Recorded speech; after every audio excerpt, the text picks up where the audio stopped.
It's time for Yankton Bucks football on Classic Hits 106.3 and Yankton streaming on YouTube. Brought to you by our corporate sponsor, First Dakota National Bank of Yankton, and the following Sportscaster Club members: Midwest Insurance Agency, Murph's Appliance, Yankton Thrive, Stockman's Motorsports, Les Schwab Tires, MT and RC Smith Insurance Agency, Linda's Angel Crossing, Hy-Vee, Boss's Pizza and Chicken, Vichet, Elwood Dental, Raven Books, Floortech Cleaning and Restoration, Angela's Mexican Store, Yankton Rexall, KFC Taco Bell, SWAT Chiropractic and Rehab, Dragonfly, Slumberland, Larry's Heating and Cooling, America's Best Realty, Larson Carpet, Elkhorn Valley Bank and Trust, King Buffet and Mongolian Grill, Kaiser Heating and Cooling, Yankton Medical Clinic, All Seasons Power Sports, Wentz and Ray Funeral Home and Cremation Service, JR's Oasis, Intech Cleaning and Restoration, The Bone Setter, Kalen's Indoor Comfort, Triple Time Rudy's, Farmers Union Insurance, Meridian Photo, Ram Tire, Pied Piper Flowers and Gifts Yankton, and H&H Roofing. Now to the field with the voice of Bucks football, Zach Spear. Hello and welcome to Crane Youngworth Field in Yankton, South Dakota. All Yankton athletics on Classic Hits 106.3 and Yankton streaming on YouTube are presented by First Dakota National Bank of Yankton. First Dakota has proudly supported the dreams and banking needs of their customers for over 150 years. They offer personal, business, and ag banking solutions for every stage of your journey with 2 locations, downtown and North Broadway, Yankton. Over halfway through the regular season, every game now is starting to feel like a big one. This time, the Bucks host the Brookings Bobcats at Crane Youngworth. Yankton has yet to lose at home, but Brookings looks to change that tonight. This game has lots of playoff implications and might change up the standings in AA. Yankton coming off a 27-21 loss to Sturgis Brown, while Brookings' last game saw them falling 20-0 to T Area. So both look to get back on the winning track tonight. Let's take a look inside the numbers of the season so far and where these teams stack up in AA. Again, Yankton, a team that scores a lot of points on the season, 35.8 points per game scored. Brookings, not quite so much, 18.8 points per game. But then a big difference on the defensive side as well. Yankton right now allowing 26.7 points per game. Brookings allows just shy of 2 touchdowns per game, 13.8 points per game. The difference in scoring for Yankton, their average game, they win by 9.2 points per game. Brookings wins their average game, they win by 5 points per game. The highest point differential in all of AA right now is 11.8. And what that tells you is things are really tight and close in AA play. When looking at the numbers, one thing I noticed was the home records of each of these teams. The two combined for a 5-0 record when on their own turf, but they have a combined 2-5 record while on the road. For Yankton, they have home field advantage. Brookings is going to need to find a way to overcome the excitement and crowd noise that Crane Youngworth produces. Look for Yankton to have a much improved offensive performance from last week, as it just seemed they couldn't get things to click against Sturgis Brown. Brookings' defense has been good all year. They're going to have to be great tonight if they look to beat Yankton. The teams have played 2 similar opponents, Yankton against Pierre, with the Bucks winning 35-28. Brookings fell to Pierre 17-20. They both lost to Sturgis Brown. Yankton fell 27-21, and Brookings 26-21. Right now in AA standings, the Bucks sit at number 3, while Brookings sits at number 7. Yankton's going to be fighting to get a top 2 seed in AA, as that will guarantee home field advantage until the Dome. Brookings is going to look to jump up to a top 4 seed so that they can host their first playoff game. As I said, this could be lots of playoff implications just in this game. Now let's take a look at last week's highlights. They're brought to you by Larson Carpet, the best flooring for your space, lifestyle, and budget. Your highlights for the Bucks last week against the Sturgis Brown. Let's watch and listen live now on Classic Hits 106.3 and Yankton, streaming on YouTube. 2nd and 8, a fake handoff. Tate Bestie loads it up into the hands of Owen Eidsness, caught to the 31-yard line. Bestie looks to throw it. Owen Eidsness hesitated. He's got him beat. Touchdown, Yankton. Owen Eidsness pulls it in. As usual, working from the shotgun. Has all day to throw it into the middle. Owen Eidsness catches it. Tries to get around the first defender. Is tackled. A man put into motion.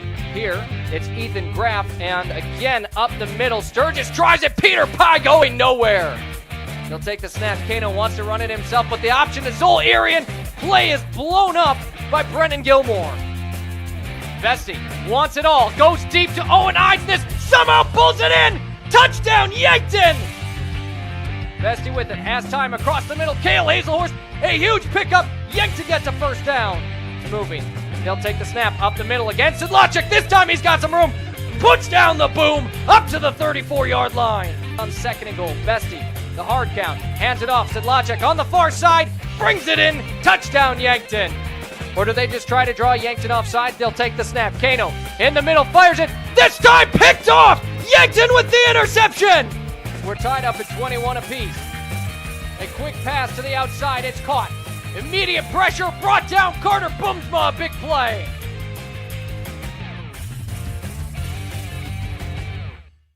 And those were your Yankton Bucks highlights against Sturgis Brown last week. Unfortunately for Yankton, just could not quite pull off the victory. Coming up, the Bucks host the Brookings Bobcats. As always, got a chance to talk with both head coaches ahead of this matchup. It's Carter Gordon, head coach of the Bobcats, and as always, Coach Muth for the Bucks. When we return, we'll start with our chat with Coach Gordon of the Bobcats on Classic Hits 106.3 in Yankton, streaming on YouTube. Welcome to Wall of Fame, where style meets customization, specializing in crafting custom clothing and print shirts. We ensure every stitch and every print is of the highest quality, so you get the best clothes every time. We're here for all your promotion needs, and the best part, our process is seamless. Simply share your designs with us and we'll handle the rest. Get custom clothes for the best price. Wall of Fame.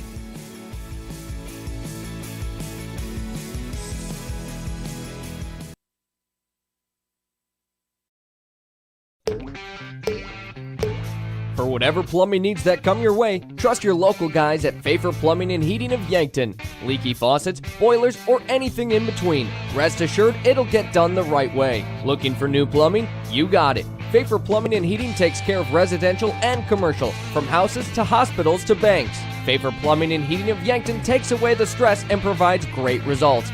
Locally owned and operated, and proud to support Yankton athletics. Lucky for us, life is full of choices, big and small, just as it should be. They define us, make us who we are. And when it comes time for you to choose, a car, home, your next big adventure, or start a new business, Farmers Union Insurance has the variety of choices to make sure you have the perfect coverage to protect each perfect moment. Farmers Union Insurance. Triple Time Rudy's on the corner of 16th and Broadway, Yankton. Stop in and check out their wide variety of items. Grab some snacks, whether you want chips, popcorn, or something sweet, they have it. Ice-cold beverages, or when you need that boost in the morning, coffee. You can also grab the best locally produced meats, meat sticks, and cheeses in the area, guaranteed fresh. For those hot days, grab a Freezy too. Get all your car needs and 5 cents off a gallon when using cash. All at Triple Time Rudy's, Yankton. Hello and welcome to our Coaches Conversations. Now joining me on the line is head coach Carter Gordon of the Brookings Bobcats. Coach, how are you doing today? Good, how are you? Doing great, excited for more football. A 3-3 start to your season. Can you tell me about it up to this point? Yeah, I wouldn't say we've had the year that everyone had hoped we would, but we lost a couple close games at the beginning of the season, and then we went out and played T last week, and they took it to us pretty good. So really, we feel like we left 2 out there, but regardless, you still got to find a way to come away with a win. So. And now you come in as a first-year head coach. You've got some games under your belt now. How long do you feel it takes to try and get your system into place? It really hasn't skipped a huge beat from last year, so still a work in progress, though, always is. And could you tell me about your style, what you want to see from a football team under your direction? Yeah, I think we just want the boys to come out and play fast, play free, and be aggressive. We really don't want them double guessing anything on the field. We want there to be no lack of communication in that sense. And so coming up, you take on Yankton. What are your thoughts on this matchup? Yankton's probably going to be the toughest team we've seen this year.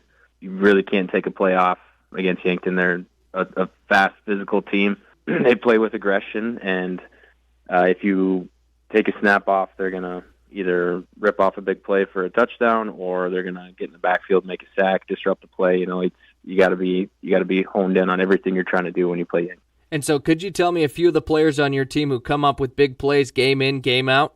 Yeah, I mean, our guy that comes up with big plays game in and game out would be Bergen Tetzloff.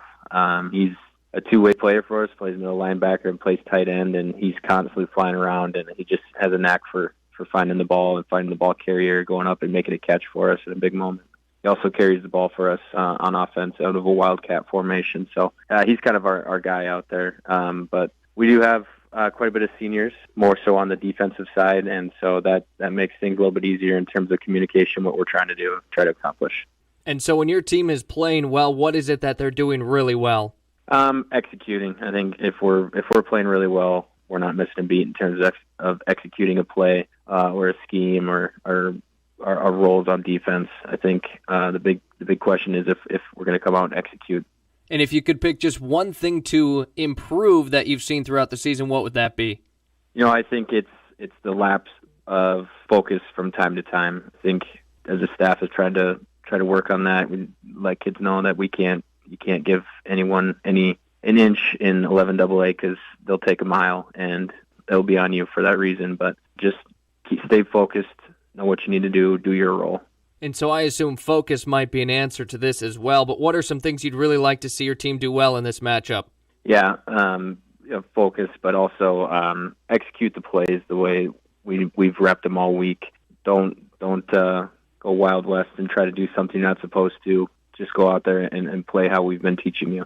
Well, Coach, I appreciate the time. We should have a great matchup. We'll see you in Yankton shortly. Yep, sounds good. Thank you. Again, that was head coach Carter Gordon of the Brookings Bobcats on our Coaches Conversations. Up next, Brady Muth, all here on Classic Hits 106.3 in Yankton, streaming on YouTube.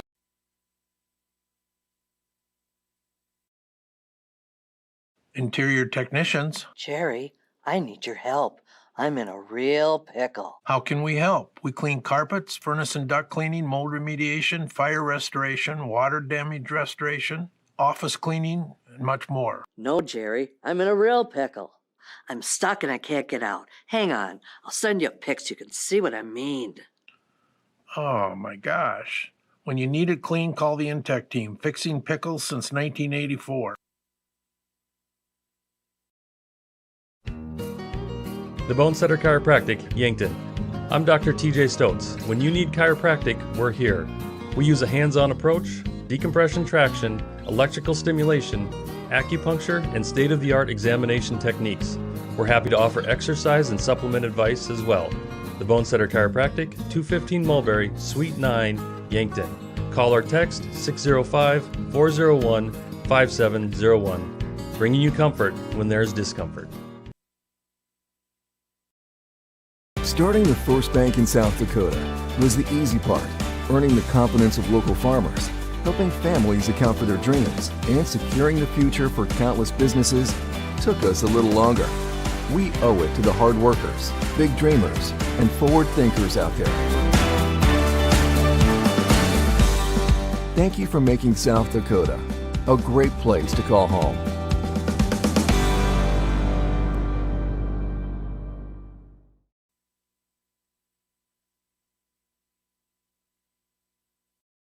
Back on our Coaches Conversations, chatting with head coach Brady Muth of the Yankton Bucks. Coach, back on the east side of the state after a trip into Sturgis, could you tell me what you saw in that game?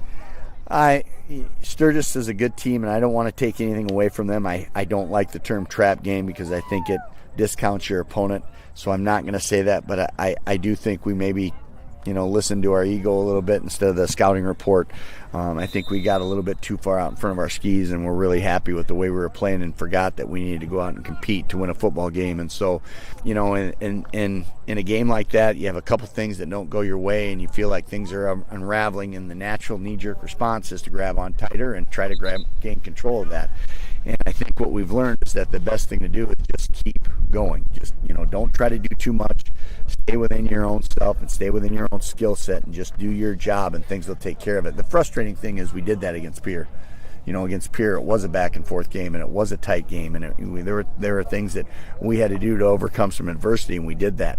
We didn't do that against Sturgis, and that was a mental thing, and we got to be better about that.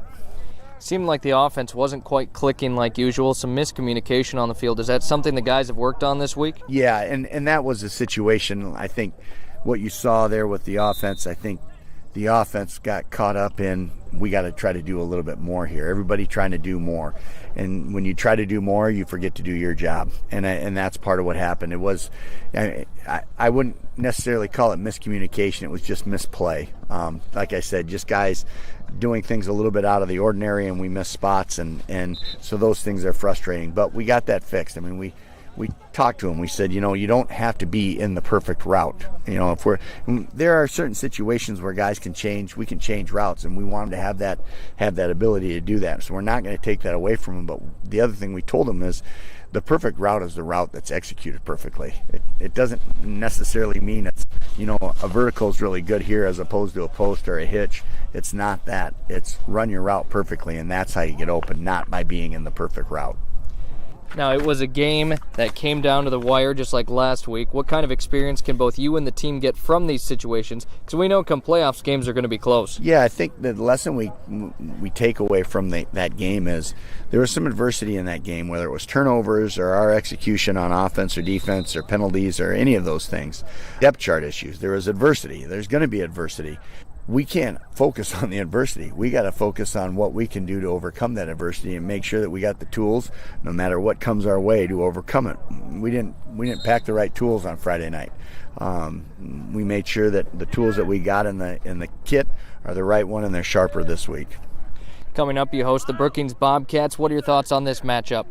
Well, Brookings is a big physical football team, new coach. But they do the basics very well. When I watch film on Brookings, I love the way they do things. Everything is very simple. They keep things in front of them. They don't let big plays happen. And on offense, it's kind of the same thing. They're very patient on offense, and they just kind of hammer away at you until that big play presents itself. And so for our guys, we have to make sure that we're in it every play. We have to win every play for that play. We can't get too caught up in the last play or what's going to happen the next play, because Brookings is playing that one play at a time. They do a very good job of it. And like I said, it's fundamental football, and we have to be better at blocking and tackling and the fundamentals of football if you want to beat a team like Brookings. And you just mentioned being better at the fundamentals. My next question was, what are the improvements you look to see from your team when game time comes around? Yeah, so one thing we've really worked on this week, really focused on, is tackling. I think the last two games, and especially against Sturgis, I don't think our tackling was where it needed to be. On the same sense, I don't think blocking was where it needed to be. We tell our guys you want to block to the echo of the whistle. And when we tackle, you run your feet and get the ball on the ground. We didn't do those things very well. So to that point, that's one thing we've kind of done, is reset a little bit and get back to the basics. The best football teams are the teams that block and tackle well. And those are the things we focused on this week, being a more physical football team that blocks well and tackles well. Well, Coach, thanks for the time. As always, look forward to seeing your team on the field, and go Bucks. Yeah, thanks. Go Bucks. Again, that was head coach Brady Muth of the Yankton Bucks on our Coaches Conversations. Another great matchup on the way as the Bucks host the Brookings Bobcats at Crane Youngworth, all on Classic Hits 106.3 in Yankton, streaming on YouTube.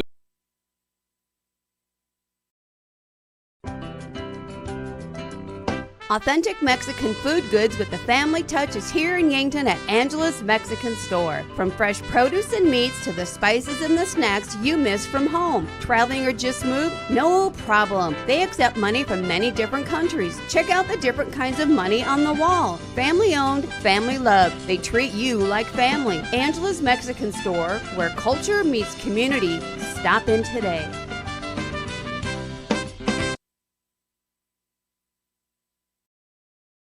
Hi, it's Linda at Linda's Angel Crossing in Yankton. Ladies, come into the store for all your new fall clothing needs. There's Tribal, there's Lulu Bee, Ethel, and Southern Lady. The nursery has everything you need for gift giving, baptism, copper pearl bibs, magnetic sleepers, swaddlers, toddlers, clothing, and boys and girls Under Armour to size 7. Don't forget toys and little golden books. Linda's Angel Crossing in Yankton.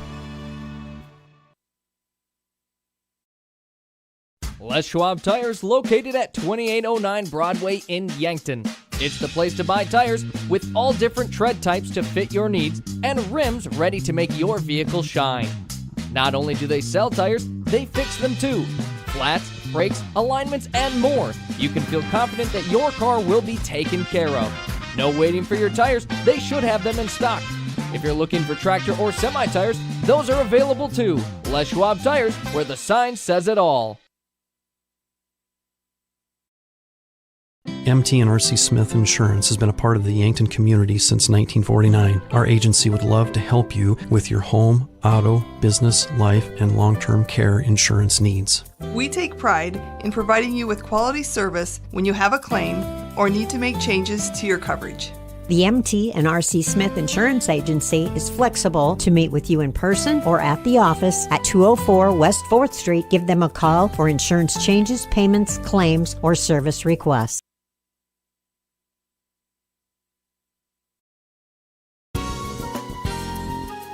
FloorTech Cleaning and Restoration in Yankton, Mitchell, and Norfolk and surrounding areas is the call you need to make when you need your carpets, ductwork, or a trauma cleanup. With 24-hour emergency services for fire and water, mold mitigation, and reconstruction services for residential and commercial properties. Locally owned and operated at 220 East 3rd Street in Yankton. When your home or floor is wet, call FloorTech. And back on the field here at Crane Youngworth, we've come back just in time for the national anthem on Classic Hits 106.3 in Yankton, streaming on YouTube. It'll be performed by the Yankton High School Pep Band. Uniformed military personnel may salute the flag.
And again, you just heard the national anthem being performed here at the field by the Yankton High School Pep Band as we are closer and closer to kickoff as the Yankton Bucks host the Brookings Bobcats. And two teams that wear both red and black as their primary colors. The Bucks in all black jerseys, black pants, trimmed out in white numbers with their red helmets. On the flip side for the Bobcats, visiting in the all-white jerseys and pants, red helmets as well, but their numbers trimmed out in red numbers. Again, all Yankton athletics brought to you by First Dakota National Bank of Yankton. The Bucks are looking to bounce back from last week's performance against the Sturgis Brown Scoopers. Take a look at the numbers from those games. Jay Sedlacek with 27 carries. He had 109 yards and a touchdown, averaged just over 4 yards per carry. Tate Bestie carried it 3 times for 6 yards. Talon Kenny got it once for 2 yards, and Carson Kroll 3 rushing attempts, 18 yards, an average of 6 yards per carry. Throwing the football, Tate Bestie, 22 of 46, 278 yards. But here's the thing, 2 touchdowns to 2 interceptions. Tate Bestie, a player who really doesn't turn the ball over very frequently, and it was a large part in that game.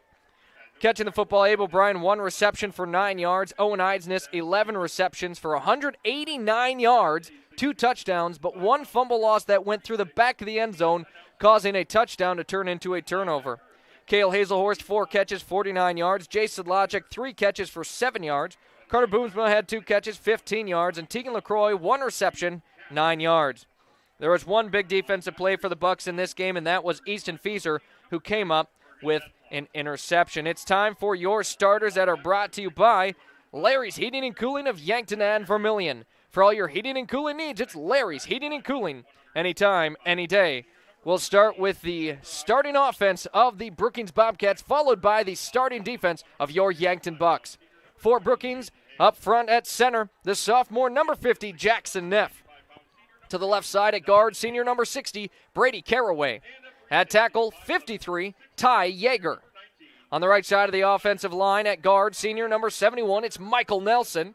And right tackle, senior number 70, Carson Lohr. The tight end, a player to keep an eye out on, as Coach Gordon mentioned, senior number 10, Bergen Tetzloff. The fullback for them, senior number 22, Jay Harris, and the running back, senior number 4, Gus Armenta. The wide receiver duo for the Bobcats is number 19, Kingston Schneider, and number 14, Ezra Idom. Behind center, running the offense will be number 15, it's senior Jones Huntemer. Now your starting defense for the Yankton Bucks. The safety duo at strong safety, number 16, Tegan LaCroix. At free safety, the ball hawk, number 14, Cale Hazelhorst. The cornerback duo made up of number 1, Carter Boomsma, and number 15, Miles Drotzman. The linebacker duo made up of number 33, Chase Platt, and number 3, Easton Feaser, coming off a game with an interception. The two defensive ends for the Bucks, number 9, Talon Kenny, and number 11, Edley Amaro Jr. At nose tackle, it's number 64, Trace Gaskins. D-tackle for the team, William Guzman-Ogofsky, wearing number 94. And the rover defender for the Yankton Bucks, number 21, it's Gavin Johnson. Here at Crane Youngworth Field, we are getting closer and closer to kickoff. TJ, the Bucks coming off what was an upset loss against Sturgis Brown. How do you expect them to come out of the gates to try and make sure that doesn't happen again? You know, last week was a little bit of a frustrating loss for the Bucks. Weren't expecting to lose last week, but if we're going to take a loss, it's much better to do it in the middle of the season so that we can kind of lick our wounds, learn from it, and move forward. And a punch in the mouth is what it kind of felt like for the Bucks. And they did fall in the rankings as well as the standings. Again, now dropped down to the number 4 seed in AA. They were the number 2, and they'd like to see themselves in the top 2 spot, as that guarantees home field advantage throughout the playoffs. Let's take a look at the prep polls here. The South Dakota Media Prep poll with Huron at the number 1 seed. T-Area on the 2nd slot. Sturgis has moved up to 3rd from 5th. Yankton has dropped from 1st to 4th. And Pierre in 5th. They originally were 3rd. Also receiving votes on the South Dakota Media Prep poll, Spearfish. In the South Dakota Power 5 poll, also on top, Huron. Sturgis Brown in 2nd on the Power 5 poll. Yankton up 1 spot. They'll be at the 3rd spot. They were originally the 1st team on the Power 5 poll. T-Area is in 4th. Pierre TF Riggs also in 5th. And then also receiving votes, Spearfish. So Spearfish receiving votes on both of the polls. But Yankton was number 1 seeded on both the South Dakota Media Prep poll and the Power 5 poll just before last week, and now they've dropped to 4th and 3rd in the polls respectively, as the captains have met out at center field here for the coin toss. And TJ, something I mentioned is the offense of Yankton just looked a little not quite there last week. And Muth said it wasn't necessarily miscommunication, but his players trying to get it all done at once, trying to do too much. How do you as a team try and not try to do too much? I mean, it's kind of a tough ask. It is a tough ask, and everyone's out there looking to make the big play for their team. And so this week they're just going to have to look to play together. And so the Bucks have won the coin toss, and they have elected to defer. So we will see Brookings offense out on the field first here. Yankton's defense, and perfectly enough, just did the starting lineups for each of those. As again, 2 red and black teams as the primary colors. The Bucks will be wearing the black jerseys, black pants, trimmed out in white with the red helmets. For the Brookings Bobcats, all white jersey and pants trimmed out in red. They've also got red helmets, and it is nearly game time as 12 minutes have been put on the clock here for the first quarter of play. We've loaded up our Fox Stop of Yankton scoreboard on Yankton streaming on YouTube, as we'll just keep it here in time for kickoff as the Bobcats already trotting out onto the field. The Bucks here looking to start it with a big stop on the defensive side. And TJ, right now the Bucks have elected to defer. They want to play defense first. We see that frequently. Getting that second half kickoff can be such a big momentum swing, especially if you score right before it. But what it tells me is Muth is really not too worried about that offense of his. No, he's not too worried about the offense. And when you defer and you get to make a big stop on defense first, that can really fire your team up quickly. And so the Bobcats out on the field ready to receive. The Bucks on the field as well to kick things off is Liam Villanueva, who's done the kicking all season long for the Bucks. And he's done a nice job. He's certainly got a leg on him. Frequently getting touchbacks you don't see too often at the AA level in high school. The band making some noise.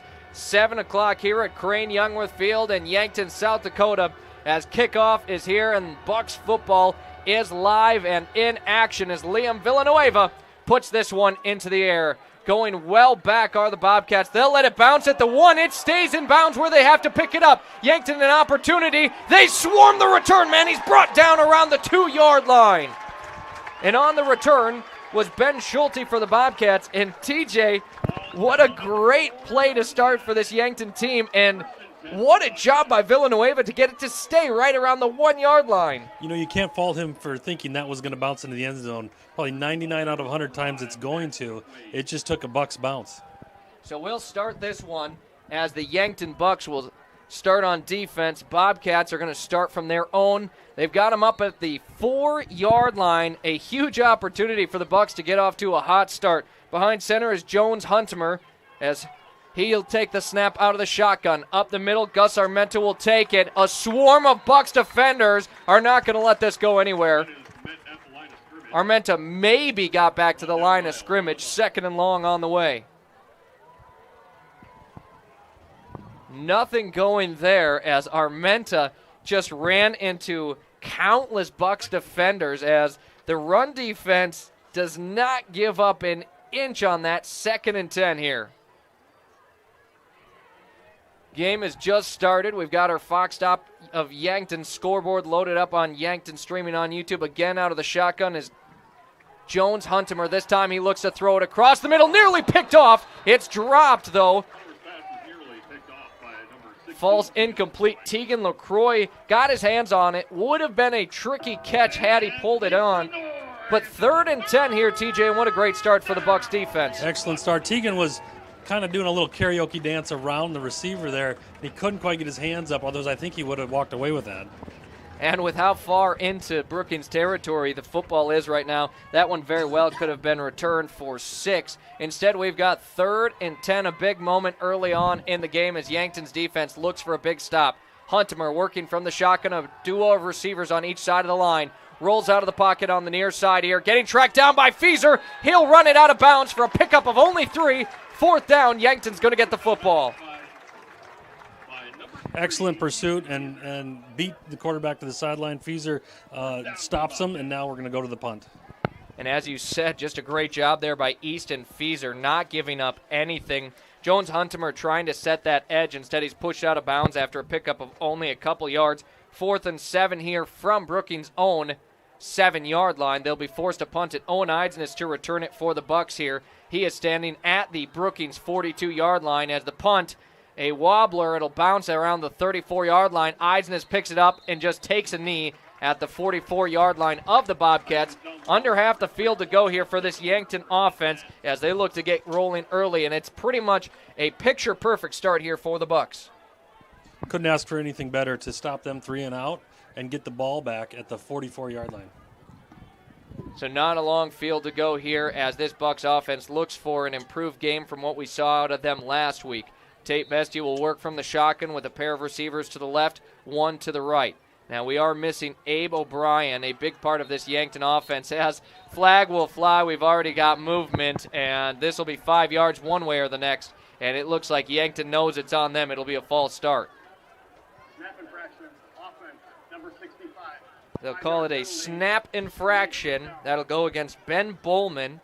Bowman, not so long ago, was our highlighted player of the week. We've got a new one, of course, for this week, and that'll be on our Vichay Yankton halftime show. For the Bucks, they'll be backed up 1st and 15 now. Just over a minute played of action. Flag will fly again here. Yankton's hoping it's not on them, but it certainly feels like it's going to back them up further. It will.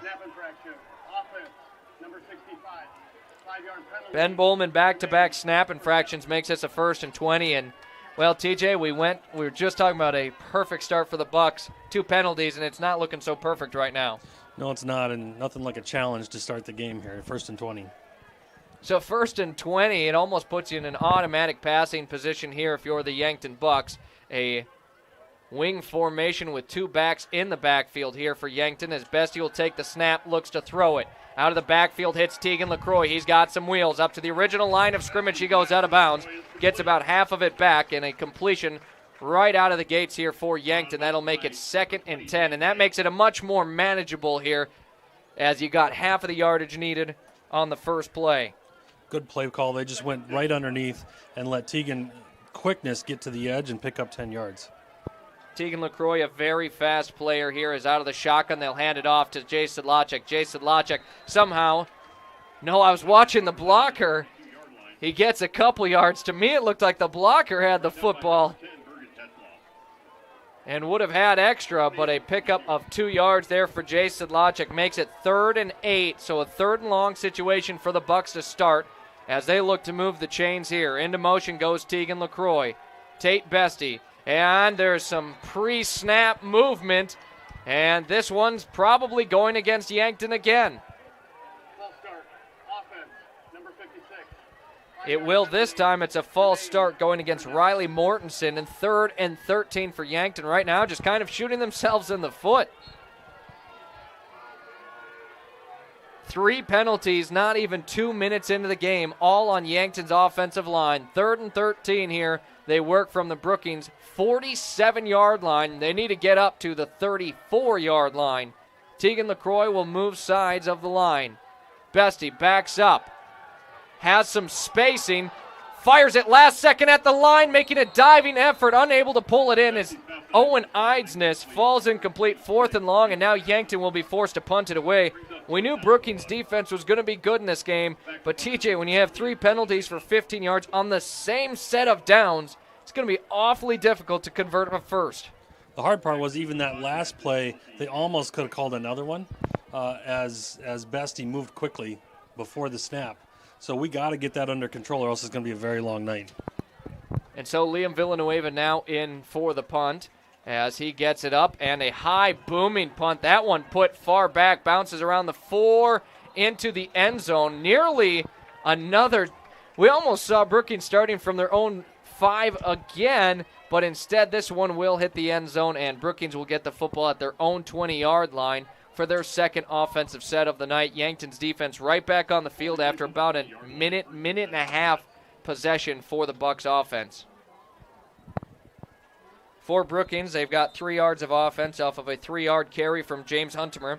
Otherwise, Gus Armenta with a carry for no pickup, and Huntemer 0 for 1 passing the football. It is Armenta to the right of Jones Huntemer, 2 receivers to the right, and an H-back on the left side of the line. 1st and 10 here for Brookings. They take the snap. Armenta up the middle, goes nowhere.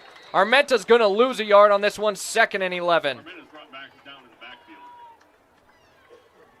Brought down by number 94, William Guzman-Ugovsky. William Guzman-Ugovsky with the stop there. And right now, Yankton has shown one thing. They are not going to let Brookings run the football. 2nd and 11, 9:26 to play in the first quarter. No score. Bobcats with the football in their own territory. Bucks defense looking for another stop here as out of the shotgun, Huntemer will take it. Trying to find something. That one nearly picked off, but Fieser just knocks it to the ground, incomplete. Fieser's visibly upset with himself, and he should be. I think he was thinking about the return because that was right in his hands. Had that one ended up in the hands of Fieser, no one was in his way. He had a 15-yard trot, wouldn't have even had to sprint it in, but instead 3rd and long here. They've got it marked as 12 on the field. Certainly looks like 11 to me. But 3rd and 11, a good position here for this Yankton defense to be in as Jones Huntemer looking for his first completed pass of the night. Out of the shotgun, he'll work it with receivers on each side. Fumbles the snap, ball's on the ground. He just has to drop on it, and Yankton gets the stop on 3rd down. Huntemer is going to lose 5 yards on that. 4th and very long. And now another punt as we've seen 3 offensive possessions, 3 punts so far in this one. Yankton's defense looking good to start this one, and a little help there off of the bobble from Jones Huntemer. Owen Eidsness to return for the Bucks as here's the snap, the punt, high up in the air. This one has some distance on it, and Eidsness calls a fair catch at midfield, and half the field is how far the Bucks will have to go on this offensive set. TJ, back-to-back stops for the Yankton defense. Both times Yankton gets the football within 50 yards of the end zone. You feel like it's been a good start even though there's no score on the board. Well, and now Yankton's offense is going to come out here and reset, and hopefully we've got everything figured out and we're all on the same page now because we just can't have 3 or 4 penalties on a single set. We'll see how the Bucks offensive line comes out in this one. Edley Amaro as the H-back, Jay Sedlacek as the halfback behind Tate Bestie. 2 receivers to the right. This one will go to Sedlacek up the middle, drives it forward, falls down at about the 46-yard line, a pickup of 4. And I think that was about the simplest set on the simplest cadence you could possibly have just to get a win right off the bat on first down. And they always say how important first down can be and the chances of converting a first down if you can have a good play on your initial first down. Tate Bessie still from the shotgun. Hands it off once again. Sedlacek up the middle, trying to wait for a hole to open up. Dives forward. He's close to the first down line. Doesn't quite have it at the 41, but he'll pick up 5 yards. And now a 3rd and short situation. And after 2 successful runs, you got to wonder if they're just going to send it right back between the numbers. 3rd and 1 from the Brookings 41-yard line. Yankton with the football, 7:45 to play in the first quarter, and there's a flag to fly again. And I believe this one an illegal motion on Yankton. And rather, we're going to get another snap infraction again on Ben Bowman. The officials are not letting it slide here tonight, and Yankton has paid the price for it. 3rd and 6 now. 7.5 to play in the first quarter. We have yet to see a score. Yankton with the football and an opportunity here in Brookings territory, but a 3rd down play they need to try and get. Sedlacek motions out of the backfield. Tate Bestie, plenty of time, fires it. It's caught at the 41. Eidsness has it. He's 1 yard short. It's a 5-yard pickup. Eidsness, his first catch of the night. A 4th and 1 situation. Muth certainly isn't afraid to go for it, and he looks like he's going to here as well. Boomsma has left the field, and what that tells me is they're probably wanting to run it, but an empty backfield here for Tate Bestie. He just works from the shotgun by himself. We'll see what the Bucks play call is here. 4th and 1. Tegan LaCroix gets put into motion. They'll take the snap. A jet sweep. LaCroix gets it across the 40. He's got the first down and a pickup of a few. A pickup of 4 for Tegan LaCroix, and 1st and 10 here for the Bucks, as this one has been a little bit of a smash mouth offense for the Bucks that we're not quite used to seeing. Bestie with 3 pass attempts halfway through the first quarter of play. Sedlacek back in the backfield now here along with Bestie. They'll take the snap. They want to throw this one, though. Bestie's going to roll out on the far side of the field. Fires across his body. That one caught. First down, Yankton, as Cale Hazelhorst pulls it in at the 25.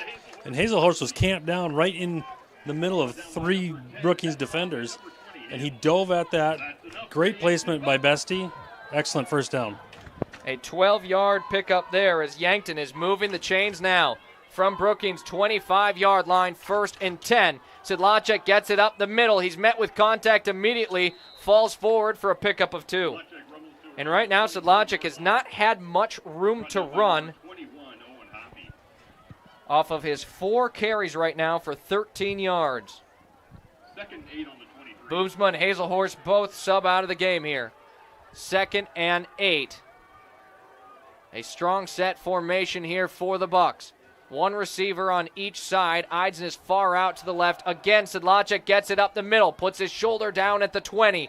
He's driven back, but he'll pick up a few, and 3rd down again for this Bucks offense.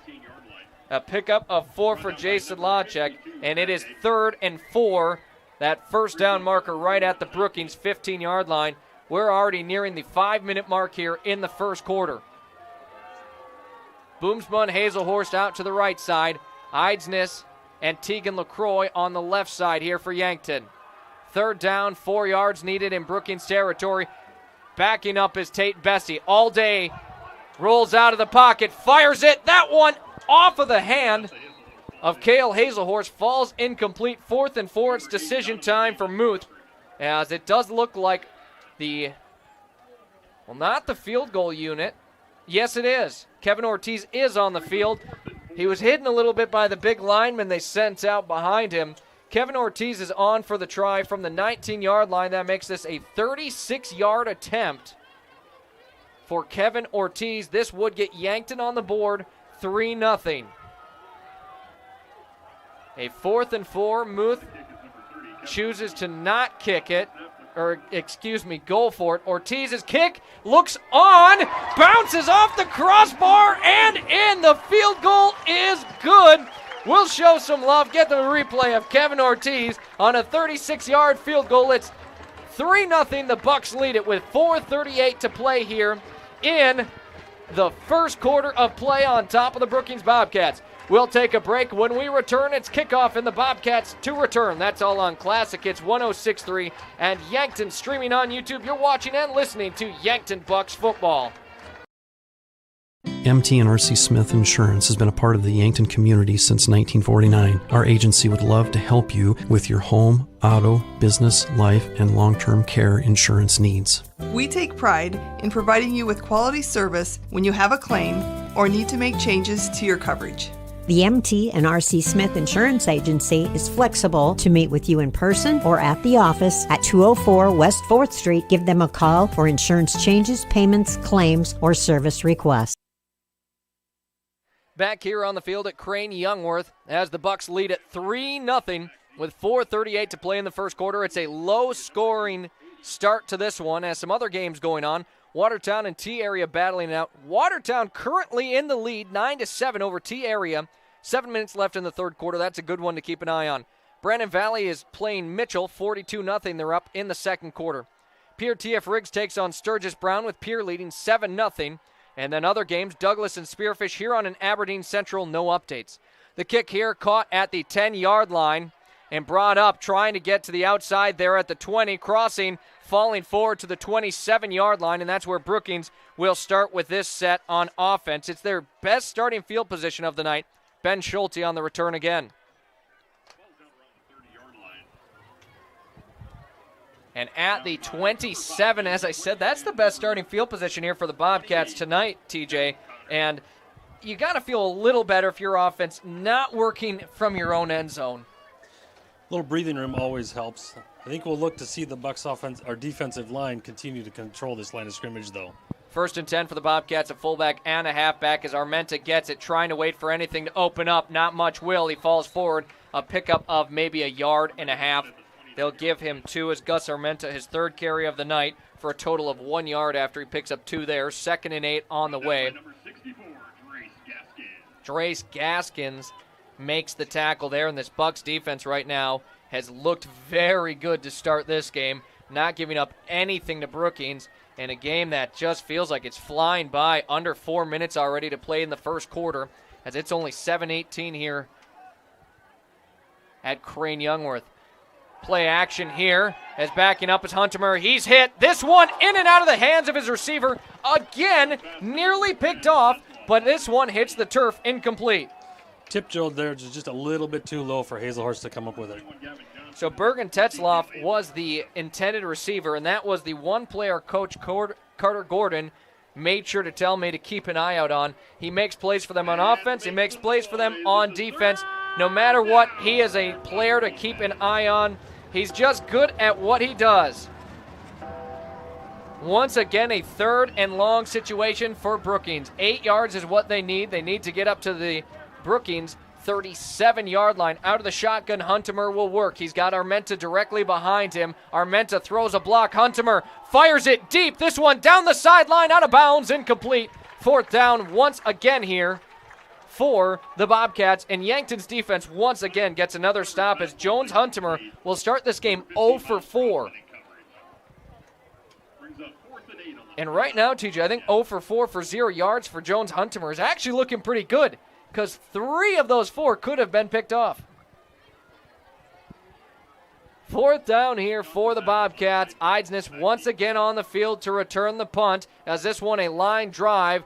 end over end as it gets by Eidsness. Did he touch it? It doesn't matter as he dives on it, picks it up around the Yankton 27, and this will be far away the longest field Yankton has had to work with. And that one a little bit of held your breath because it looked like Eidsness certainly thought he touched it, wanted to get on that ball right away. Could have been a big momentum shift there. The way he reacted, he knew he touched that ball and had to get on top of it, and it was very, very close. Brookings was right on his heels.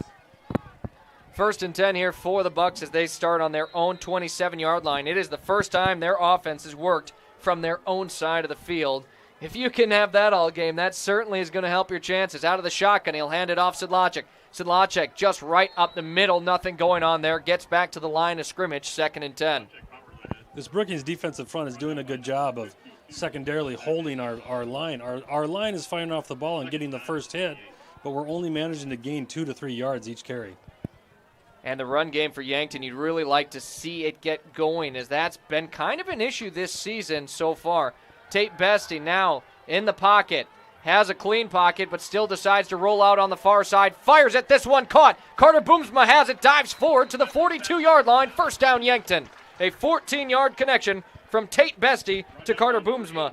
As we watch our Yankton Winnelson replay on Yankton streaming on YouTube. And again, replays brought to you by Yankton Winnelson, second-generation family-owned and supporting the local community, including Yankton Athletics, since 1981. 1st and 10 here for Yankton as another wing formation in the backfield with Tate Bestie. One receiver to each side of the line he has. Bucks look to score on back-to-back drives as this pass caught at the line of scrimmage. LaCroix is tackled after a pickup of a couple. And it looked like that play they ran earlier, Brookings wasn't fooled by it this time. They'll give him 3 yards, 2nd and 7. Tegan LaCroix with 2 catches so far for the Bucks. He leads the team in receptions, has 4 different players all with a catch. Sedlacek, now he has some room up the middle as he trucks it forward up to midfield, just shy of the first down line. It'll be 3rd and 1 coming up. A 6-yard pickup for Sedlacek. That's his longest carry of the night. We've already seen 8 rushing attempts here for Yankton to 7 passing attempts, and normally it's kind of the flip. We see a pass-heavy offense a lot from Yankton. Right now they are grinding the football as once again make it the 9th attempt here of the night. Jay Sedlacek gets the first down and an extra yard, a 2-yard pickup, 1st and 10, Bucks. Those last 2 runs are a little more characteristic of Jay Sedlacek runs that we're accustomed to seeing. And Sedlacek, a player, he's not afraid of contact. It's kind of what you like to see out of your running back. He doesn't shy away. He doesn't try to avoid it. He puts his shoulder down and he says, if one of us is going down, we're both going down. 1st and 10, high snap. Bestie controls it still. Moves in the pocket. Now he'll move outside of it. This one off the fingertips of Owen Eidsness, incomplete. And that tip drill just went our way, because if that ball would have been just a little bit to the left, Brookings would have had a chance to intercept that. So 2nd and 10 here. And as you said, if that one was a little bit higher, Brookings would have had a chance at it. An uncharacteristic miss there from Owen Eidsness. It would have been a tough catch. As Bestie rolls out on the near side, he decides to put it down, keeps it himself up to the 44-yard line. Picks up 4, 3rd down, 6 yards needed here for Yankton, and a big play. Tate Bestie, his first carry of the night, goes for 4 yards. 3rd down, Yankton faces.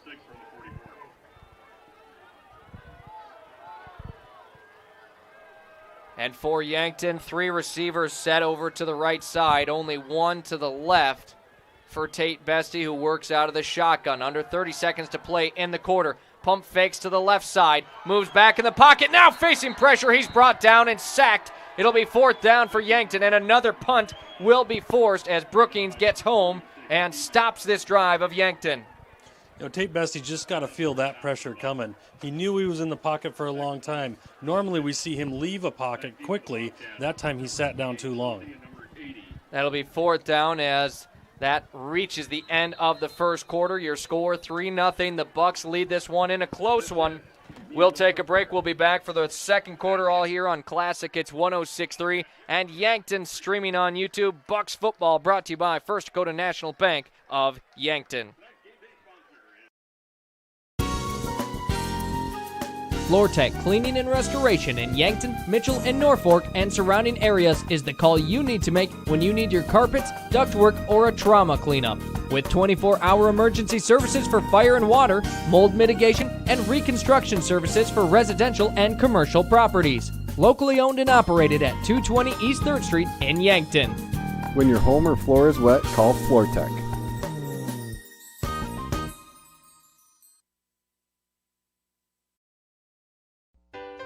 Pied Piper Flowers and Gifts on the corner of 15th and Broadway in Yankton. Your full-service flower and gift store.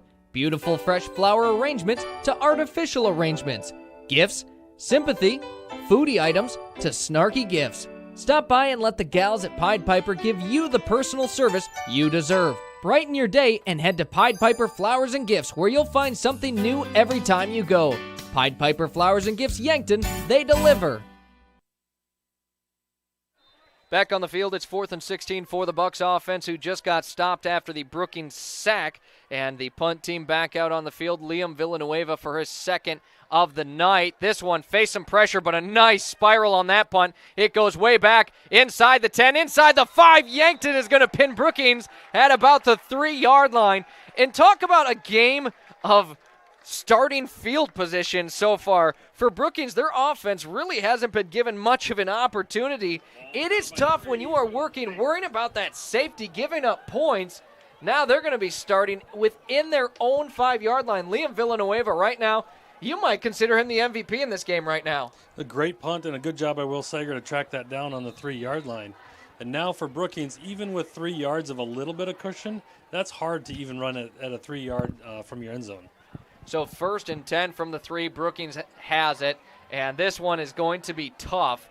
I mean, this Yankton defense already giving them some trouble early on here.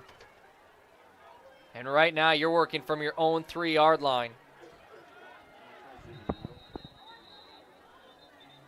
And now the whistles will blow, and I think we've got a timeout.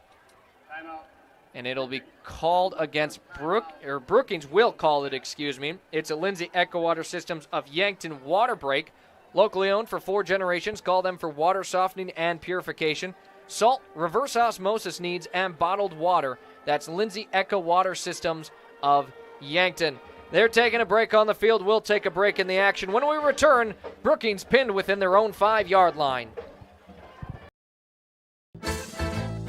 Craving something boss-level delicious? Come out to Boss Pizza and Chicken, where flavor meets delicious and delicious meets drooling. Your taste buds won't be the same when you taste the bold flavors of Boss Pizza and Chicken. From crispy chicken to juicy burgers to handcrafted specialty pizzas, Boss has it all. Serving lunch and dinner Monday through Sunday starting at 11 o'clock. That's why they're the boss. Boss Pizza and Chicken, just waiting to crush your cravings.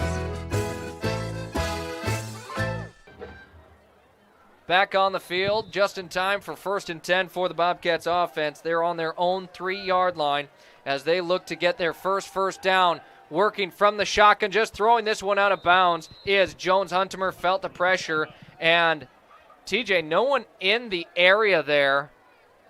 Almost wonder if that's an intentional grounding. I do see a few fans throwing their hands up wondering the same. You wonder if he was in the tackle box or not.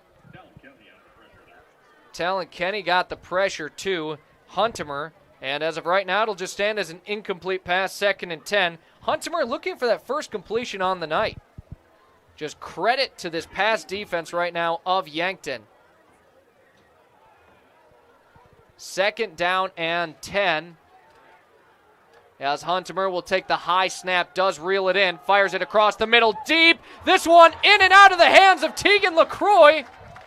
Nearly picked off. I'm feeling like a broken record right now, just saying the same thing, but it truly was nearly picked off. It falls incomplete, and Huntimer gets away with a lucky one, but that one almost was a tip drill into the hands of Ezra Idom.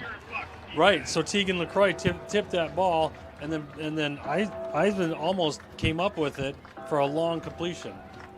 But as that is, now it's 3rd and 10. 3rd and long situation for Brookings yet again. They're on their own 3-yard line. They feel like they've got to get some yards here. Again from the shotgun as Huntimer fires it to the far side of the field. It is caught. Tetzloff thrown down and tackled. Gavin Johnson Great tackle by Gavin Johnson. Tetzloff has a lot of size on Gavin, but Gavin was able to stop him with an open field tackle. And Bergen Tetzloff, it was a matter of time before he got a catch in this game. Picks up a couple 4th and 8 as Eidsness once again, he's standing at the 40-yard line of Brookings. That's where he looks to return this punt from. It'll be great starting field position unless we see an absolute booming punt, as this one is going to drop at the 32-yard line. Eidsness just going to let it go out of bounds pretty much right at the 40-yard line, and that's where Yankton's offense will take over here on the field. We've seen 3 drives for Yankton. 2 have resulted in punts, 1 in a 36-yard field goal. And Bestie and his squad look to make this a 2-possession game, as right now their defense is absolutely holding it down against the Bobcats offense. But right now we'd like to see this Bucks offense put some points on the board. 1st and 10 from the Brookings 40-yard line here for Yankton. A handoff, Sedlacek, plenty of room to run there. Picks up half the yardage he needs for the first down. He's brought down at the 35.5-yard line. A long 4, a short 5 he picked up on that. They'll credit him with an official 4, so 2nd and 6 for Jay Sedlacek and the Bucks offense.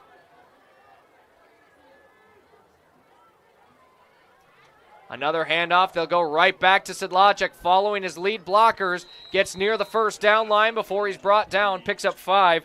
And Sedlacek getting his fair share of carries early in this game. We've got 10.5 minutes to play in the first half. Sedlacek, 10 carries already tonight. 3rd and 2 they'll give him. As now the 3rd straight carry to Sedlacek. He'll pick up the first down, and Yankton has moved the chains after a 3-yard carry. 3-0 the Bucks lead with 10 minutes to play in the first half. They're moving the ball into Brookings territory. Now at the 29-yard line as Sedlacek, his 11th carry of the night. Out of the shotgun working is Bestie. 3 receivers to the right side, 1 lone to the left. Taking the snap, dropping back is Bestie. Good protection. Finds Carter Boomsma at the 25-yard line. Takes a step back, and he's brought down at the 25. They'll give him forward progress. And TJ, I think it's pretty good spot they gave him, as I think he took that initial first step backwards. Either way, a pickup of 4 from Tate Bestie to Carter Boomsma. 2nd and 6. Yankton moving the ball quickly. Handoff once again. Sedlacek gets it. Puts a hand out to try and stiff arm.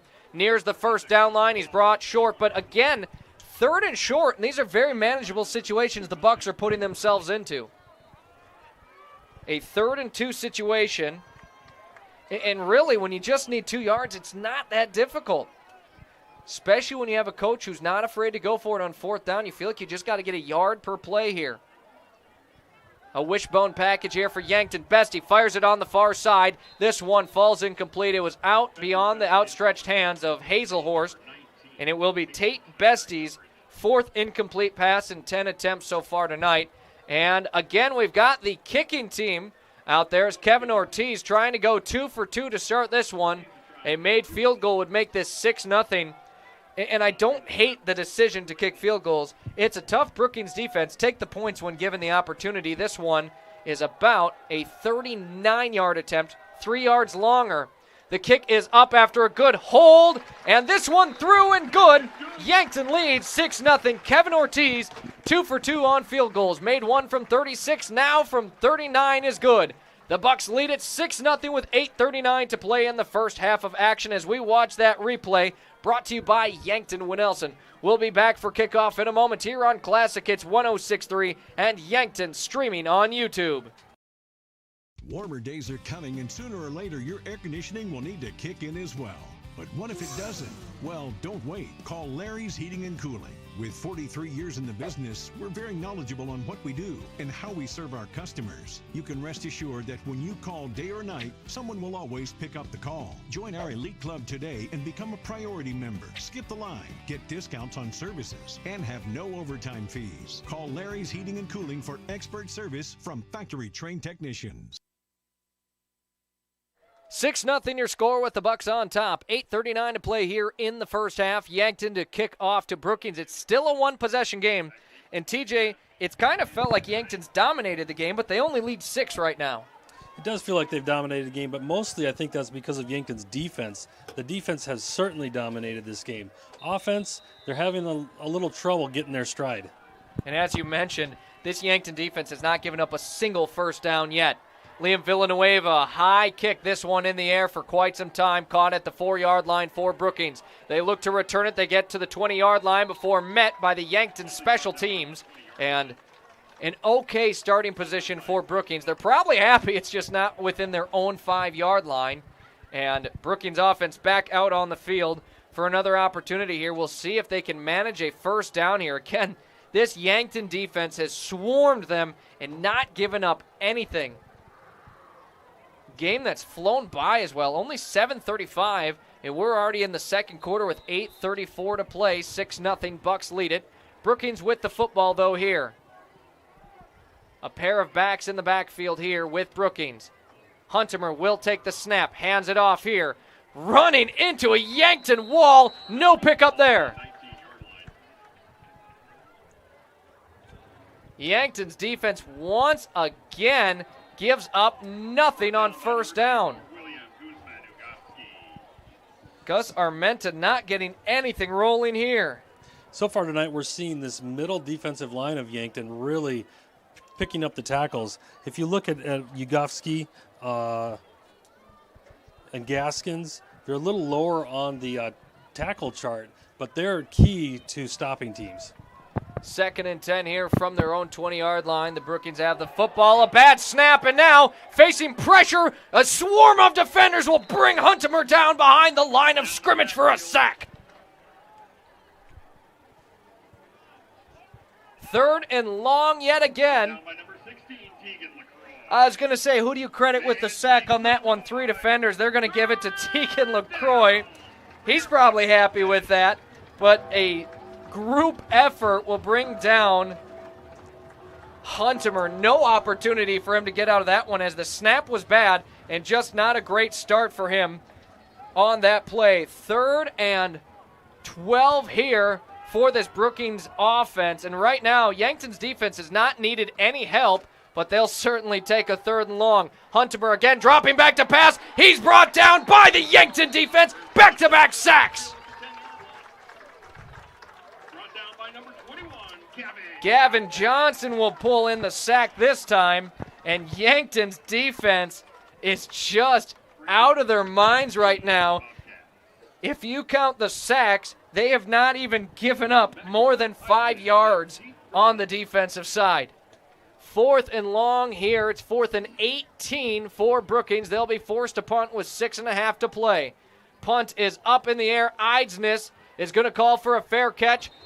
Falls down, brings it in around the 49-yard line. And again, Yankton's offense with stellar starting field position here. Yankton couldn't ask for better starting field position tonight. I think we've hardly seen a team start at about the 50-yard line so much. Only one of their drives has started in their own half of the field. 3 receivers to the right, 1 to the left. Out of the shotgun is Bestie. Sedlacek is the back. He'll get it once again up the middle. A nice pickup as he'll pick up 4 yards on the carry. And you know what? Sedlacek's longest carry of the night, it's only 6 yards, but he's been very efficient picking up pretty much 4 yards every carry in 13 attempts. 2nd and 6 on the way. Halfway through the second quarter, Yankton leads at 6-0. Bestie looks to fire it, throws it, incomplete. This one just beyond the outstretched hands of Tegan LaCroix.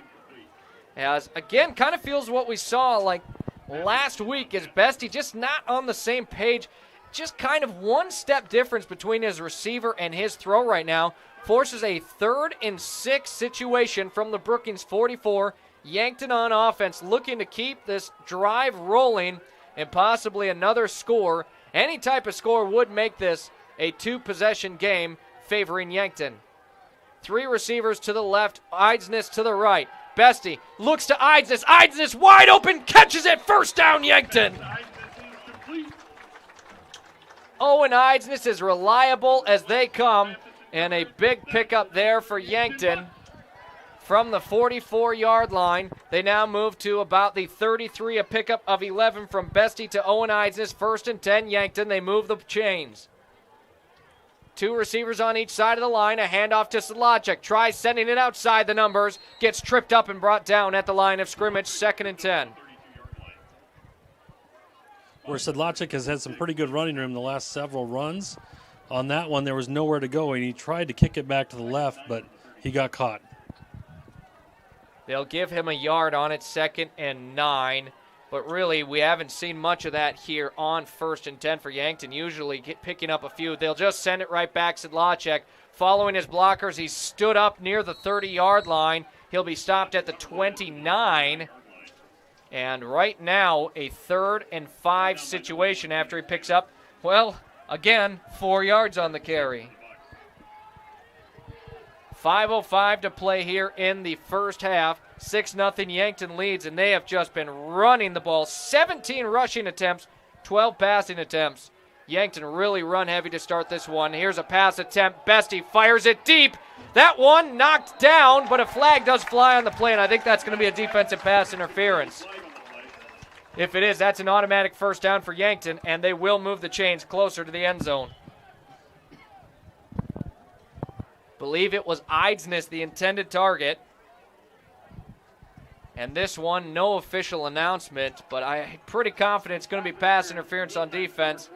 It is, and that one is going to go against Jaden Hale, as it's half the distance to the goal, so it's a 15-yard penalty normally. Being on the 29-yard line, they'll get 14.5 yards on it. But that is the first penalty to go against Brookings here. 1st and 10 for Yankton, now at the 14-yard line is where they spot them, so essentially a 15-yard penalty. Tate Bestie from the shotgun here. Takes the snap up the middle. Sedlacek takes it. Sedlacek picks up a few yards, fights for extra. He won't get much. About 2 to 3 yards, and 2nd and 7 on the way.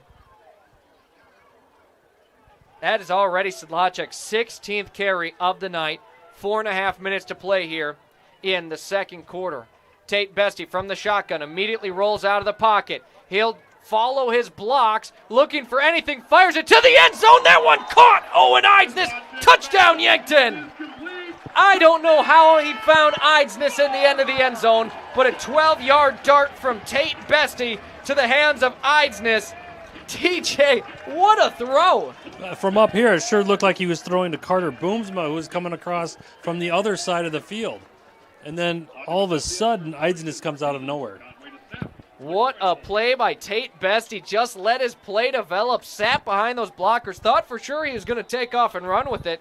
Instead, delivers a touchdown to Owen Eidsness from 12 yards out. 12-0, it makes your score. Bucks leading this one.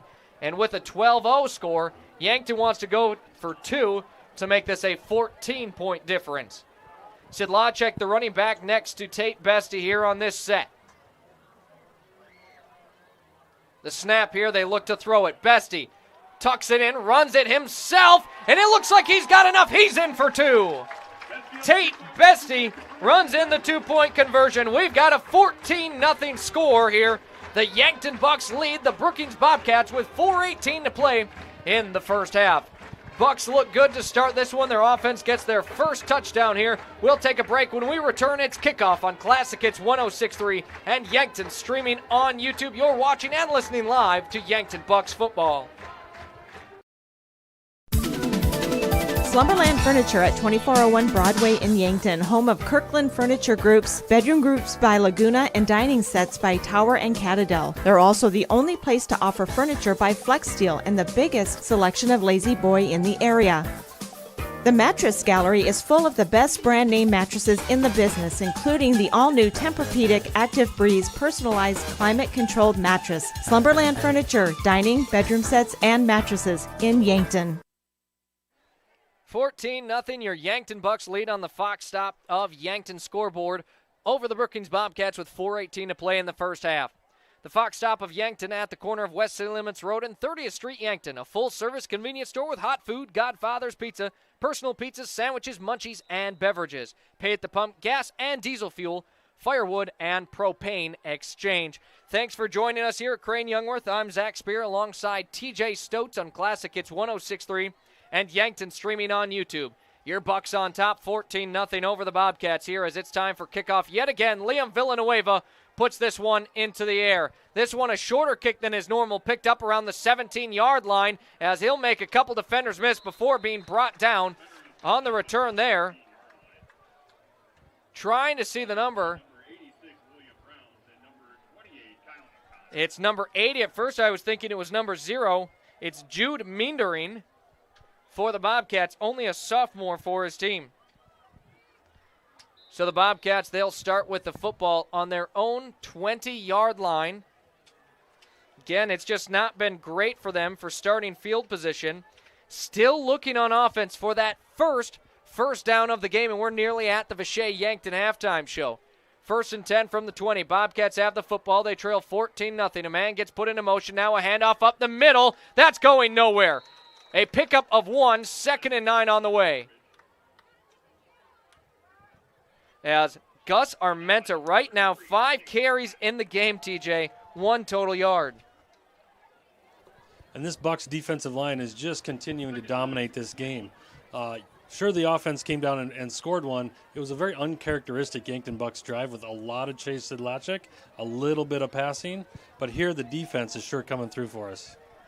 2nd and 9 here for the Bobcats. Again, looking for their first down of the game. They're at a 3-3 record. The Bucs with a 4-2 record. Again, up the middle they go, and again, nothing going on there as the tackle made there by Austin Conway.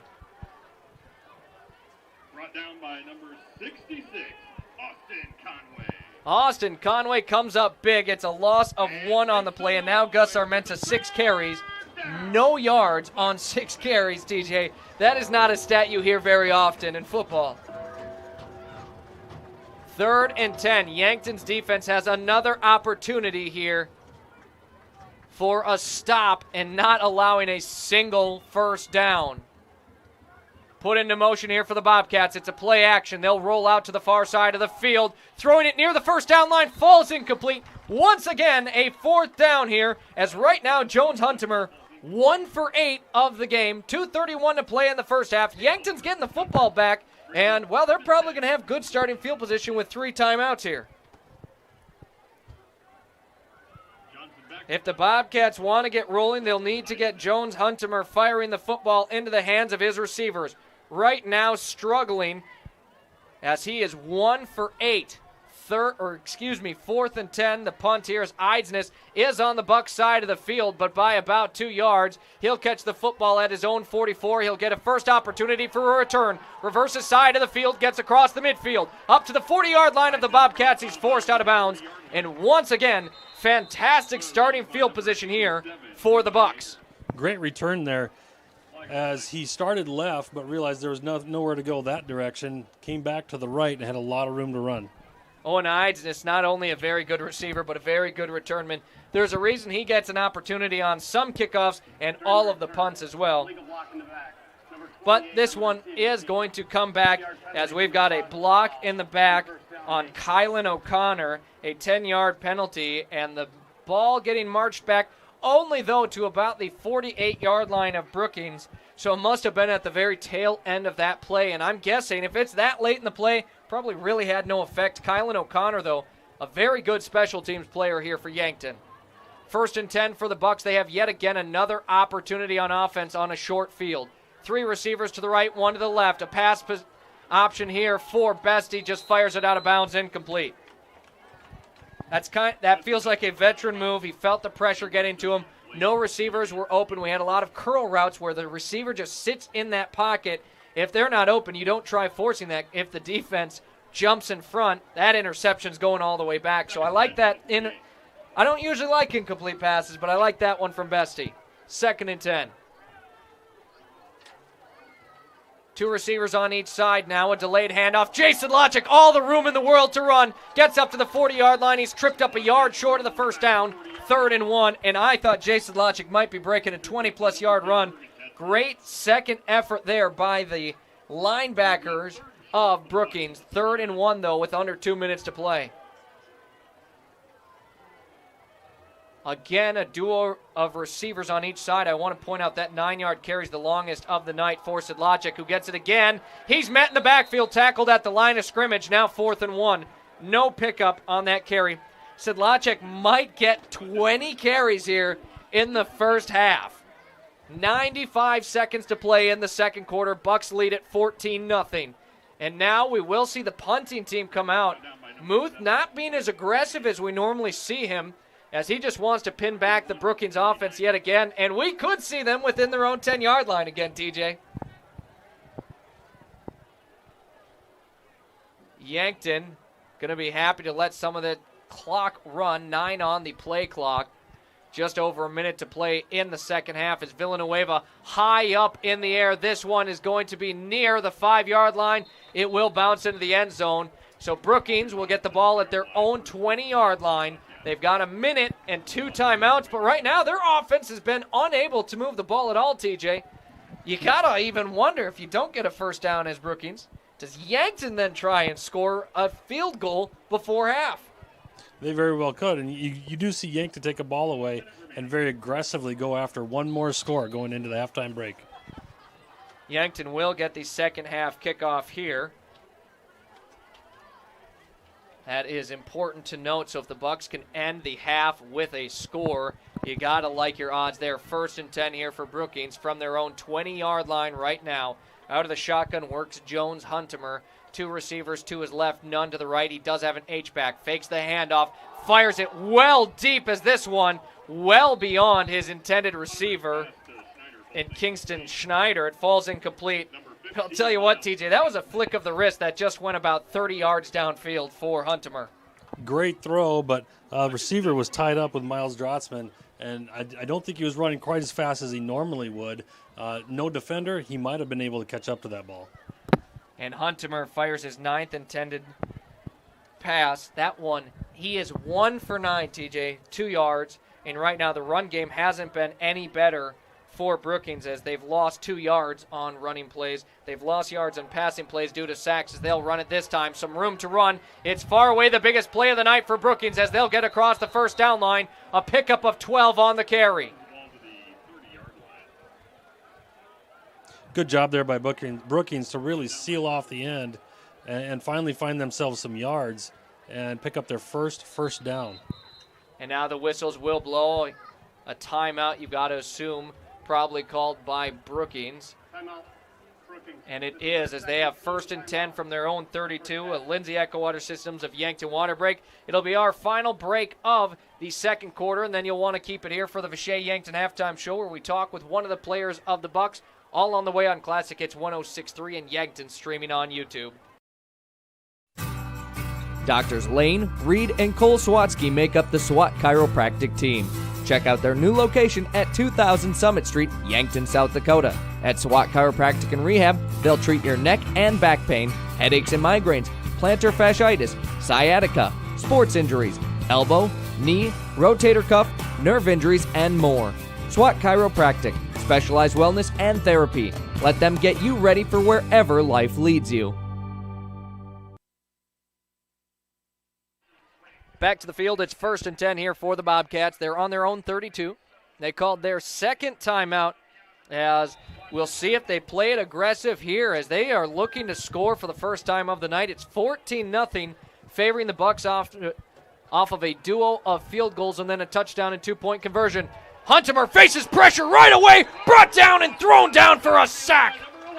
Edley Amaro Jr. gets the sack, and we've been waiting on him, and now Brookings, you got to imagine, is just going to let this run to the half as it's 2nd and forever. 23, that is the 3rd sack of Jones Huntemer on the night. Bobcats do set up quickly here on offense. We'll see if they do take one final snap here. Huntemer drops back to pass it. Facing pressure, trying to get out of it, just fires it. Falls incomplete as time runs out, and that will bring us to the half. 14-0, the Yankton Bucks lead over the Brookings Bobcats. Again, our Vichay Yankton halftime show coming up with stats, what we saw in the game, halftime adjustments to expect, and then our highlighted player of the week this week is Jay Sedlacek. If you'd like to hear that interview, well, you better keep it here on Classic Hits 106.3 and Yankton streaming on YouTube. We'll be back in just a moment after this break. Yankton Bucks football brought to you by First Dakota National Bank Yankton. Hi, I'm Franny Kiefer with the Yankton School District Alumni Association. We strive to create a community of alumni and friends who support extracurricular and educational opportunities in the Yankton School District. Through scholarships, grants, innovative education opportunities, and staff appreciation. With us, you will keep connected to a community of Yankton School District alumni and friends all over. You can help continue to pay it forward and help future graduates. Register today at the Yankton School District Alumni Association website.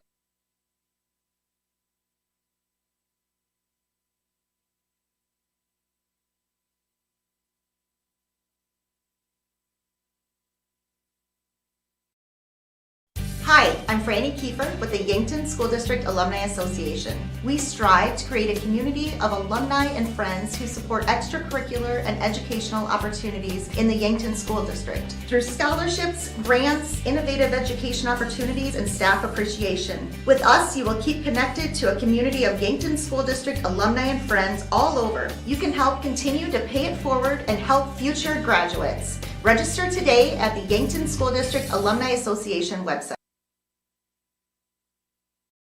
Your local KFC Taco Bell at 2504 Fox Run Parkway in Yankton offers two menus combined into one. Something for everyone at KFC Taco Bell. When your family's hungry and can't decide between crispy chicken and mashed potatoes or tacos, burritos, and protein bowls, well, you don't have to choose. Get the best of both worlds in one stop. Cool down with the legendary Baja Blast Freeze or heat things up with a variety of hot sauces. KFC Taco Bell Yankton. Why pick one when you can have both?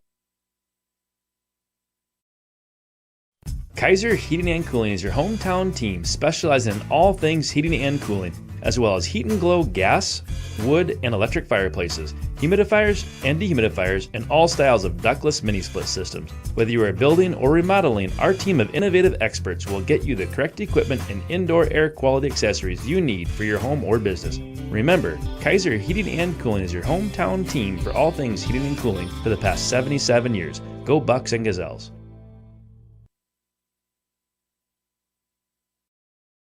Looking for a photo that actually looks like you, but better? At Meridian Photo, we specialize in capturing personality, not just poses. Whether it's headshots, high school seniors, family sessions, or team and individual sports photos, we'll make you look like a legend. We've just landed in the Meridian District of Yankton. Book your session today at meridian-photo.com or give us a call at 605-655-4598. Meridian Photo. Be you. You deserve.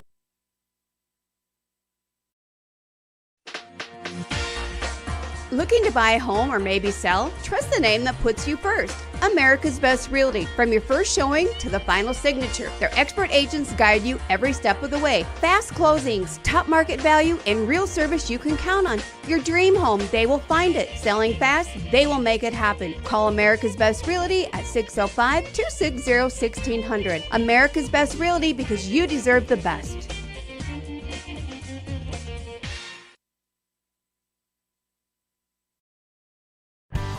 Larson Carpet has all your flooring needs. Step into their showroom to see a wide selection of all types of flooring. They have soft and luxurious carpet that's sure to bring comfort to your home. Stylized tile to make any room pop. Different color options of hardwood to make matching easy.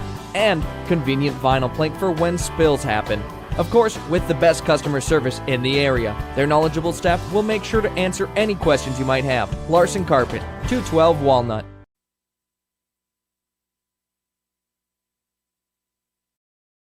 Welcome to the Vishay Yankton Halftime Show. Vishay Yankton, building the DNA of tech. All the stats, game trends, and everything Yankton Bucks football now. Back on our Vishay Yankton Halftime Show. Define the world's future. Vishay Electronic Components bring to life the world's most important products. Products that touch lives everywhere, every day. Vishay, building the DNA of tech. Well, we started halftime with a bang, a literal bang, as the cheerleaders with the T-shirt cannons shot one all the way. It somehow made it into our booth with our open window, hit our internet, and poor cameraman Justin got hit, but he's got himself a free T-shirt, and where else would you want to be than in a booth? If they're going to get us in on the free T-shirts, we'll take it. Again, the halftime show brought to you by Vishay. It's time for your halftime stats. For the Bobcats, we'll start Gus Armenta, 7 carries, 12 yards, and the thing is, all 12 of those yards came on his 7th attempt. James Huntemer, 2 rushing attempts for a total loss of 2 yards. Jones Huntemer, 1 for 10 throwing the football, 2 yards. And Bergen Tetzloff, 1 catch for 2 yards. They have 1 penalty for 15 yards. And TJ, talk about total domination by the Bucs defense. Giving up, if you include the yards lost off of sacks, Brookings has not gained a single yard. You can't ask for a better performance out of this Bucs defense today. After the way the offense started the half, with all those penalties, they did calm down, and we didn't have very many then moving through the rest of the half. But the defense really shined tonight. And the Bucs defense has been the highlight, as well as the kicking and punting of Yankton. Not what you normally expect to hear, but they've been great. Now it's time for your stats for the Bucs. Jason Lachek with a healthy 18 rushing attempts here in the first half of action. 58 yards he's got. Tate Bestie with 1 carry, 4 yards, and a 2-point conversion with his legs. And Tegan LaCroix, 1 rushing attempt for 4 yards. Tate Bestie throwing the football, 8 for 14, 71 yards, and 1 touchdown. It's been a relatively quiet game for him through the air, but again, 14 passing attempts. He's usually got more than that, but they have ran the football 20 times already here on the night. Catching the football, Owen Eidsness leads the way in receptions, 3 of them for 28 yards. He also has the touchdown. Carter Boonsma, 2 receptions, 18 yards. Cale Hazelhorst, 1 catch, 12 yards, and Tegan LaCroix, 2 receptions for 13 yards. For the Bucs, 5 penalties, and as TJ mentioned, they definitely calmed down. There was 3 penalties on the first offensive set. Only 5 then total for the first half for 30 yards. And for the Yankton Bucs, if you're on defense, you really don't even talk about necessarily what adjustments need to be made because you are playing a perfect game. You've given up 1 first down off of a 12-yard run, but if you count the net total yards gained and lost for Brookings offense, they have negative yards throughout the entire first half of football. If you're a defense, you might not have any takeaways, but it just simply does not get any better than that. If you're Yankton's offense, though, you've got a little work to do here. You feel like your defense has set you up for success. Now, you have put up 14 points against a very tough Brookings defense. Brookings doesn't even give up 14 points per game on the season, but Yankton's offense scoring nearly 40 points per game. You'd like to see them get it rolling a little bit better here. They've ran the ball a ton, and the thing is, it hasn't been that efficient of running. They're averaging just shy of 4 yards per carry overall, but the thing is, they're getting, if they need 4 yards, they're getting 4 or 5. If they need 1 yard, they're getting the 2 yards. They're running the ball well when they need to run the ball well. And for Yankton, throwing the football, Tate Bestie, again, a little bit lower on the number side, 71 yards for Tate Bestie, but he got a touchdown when it mattered. And, boy, I tell you what, when probably everyone in Crane Youngworth thought he was going to run that one, try to attempt to run that one in as he had 3 blockers standing right in front of him, but he decided to sit back, and that's a veteran quarterback move. Let your receivers try and make a play, and nobody really saw Eidsness out of the corner of the end zone shoot towards the middle, and a pass that was fired looked like it was intended for Boomsma, ended up in the hands of Owen Eidsness. Plenty to come here on the Vishay Yankton Halftime Show. It's time for your highlighted player of the week. Again, this week I got a chance to sit down and chat with the lead running back of the team, Jace Sedlacek. Let's take a listen to that interview now. On our Vishay Yankton Halftime Show, this is our highlighted player of the week, senior Jace Sedlacek. Jace, how you doing today? Good. You and the team are back after a trip to Sturgis. What did you see in that game? It was a good game, obviously a hard loss for the team, but we fought hard, and definitely the running game got a lot better in that second half. We fought hard. And you're coming off a game that saw you with 27 rushing attempts, over 100 yards and a touchdown. What is your mindset every time you get the ball? I'm trying to run hard, definitely keep my momentum to go forward, and just wait for the holes to open up, really, because line's pretty good at making them. So. And as a running back, what feels better, running in a touchdown or completely trucking a defender? Definitely running in a touchdown, because that's really what you're out there trying to do, is score for your team, but close one. Well, I like it. You gave the team answer. Coach is going to like that one. I've got to ask, though, about that context. Some running backs don't like it much. You don't seem to shy away. When do you decide if you're going to lower your shoulder or if you're going to try and make a move? Definitely like where I am in the field and like momentum. Like if I have momentum, I'll definitely try to run through them. And Jay's final question, how do you get ready for games? I like to pass around the ball with my friends, kind of just be in the moment. Definitely not get too nervous. Just take my mind off of it. Well, Jace, appreciate the time. Let's see some more touchdowns and big runs from you against Brookings. Sounds good. My name is Len Peterson, and at Elkhorn Valley Bank and Trust, there really is a difference. I think a big difference that Elkhorn Valley Bank offers customers is a quick turnaround in loan decision. We try to make a quick and accurate decision for our customers so they can get quick answers and run their businesses as smoothly as they can. A community banker builds a relationship, plain and simple. Elkhorn Valley Bank, great for you, great for your community.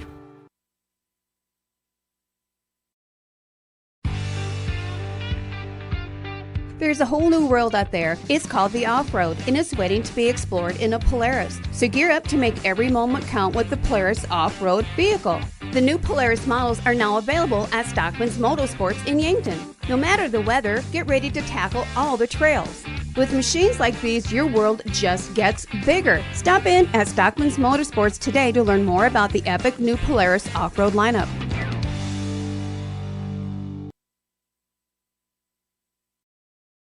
Imagine working for a successful global business with customers in 140 countries. That's Vishay Intertechnology, a Fortune 1000 maker of electronic componentry. Now imagine a company of that size with that kind of stability and a caring family-like environment. Learn more about what you can do at Vishay by visiting VishayCareers.com. Vishay is an equal opportunity employer. Vishay, the DNA of tech.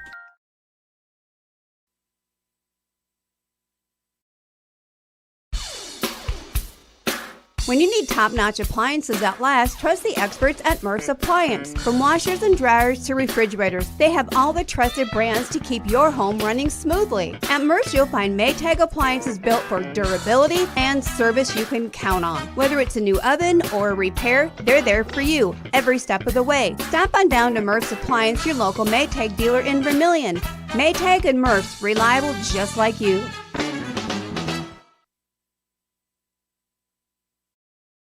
This is your invitation to thrive in Yankton, South Dakota. Nestled on the bluffs of the Missouri River, plenty of outdoor adventures are waiting.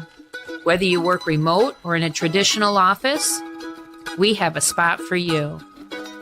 Quality health care, diverse manufacturing, progressive school system, Mount Marty University, and so much more. Explore with family and friends. Let's thrive together.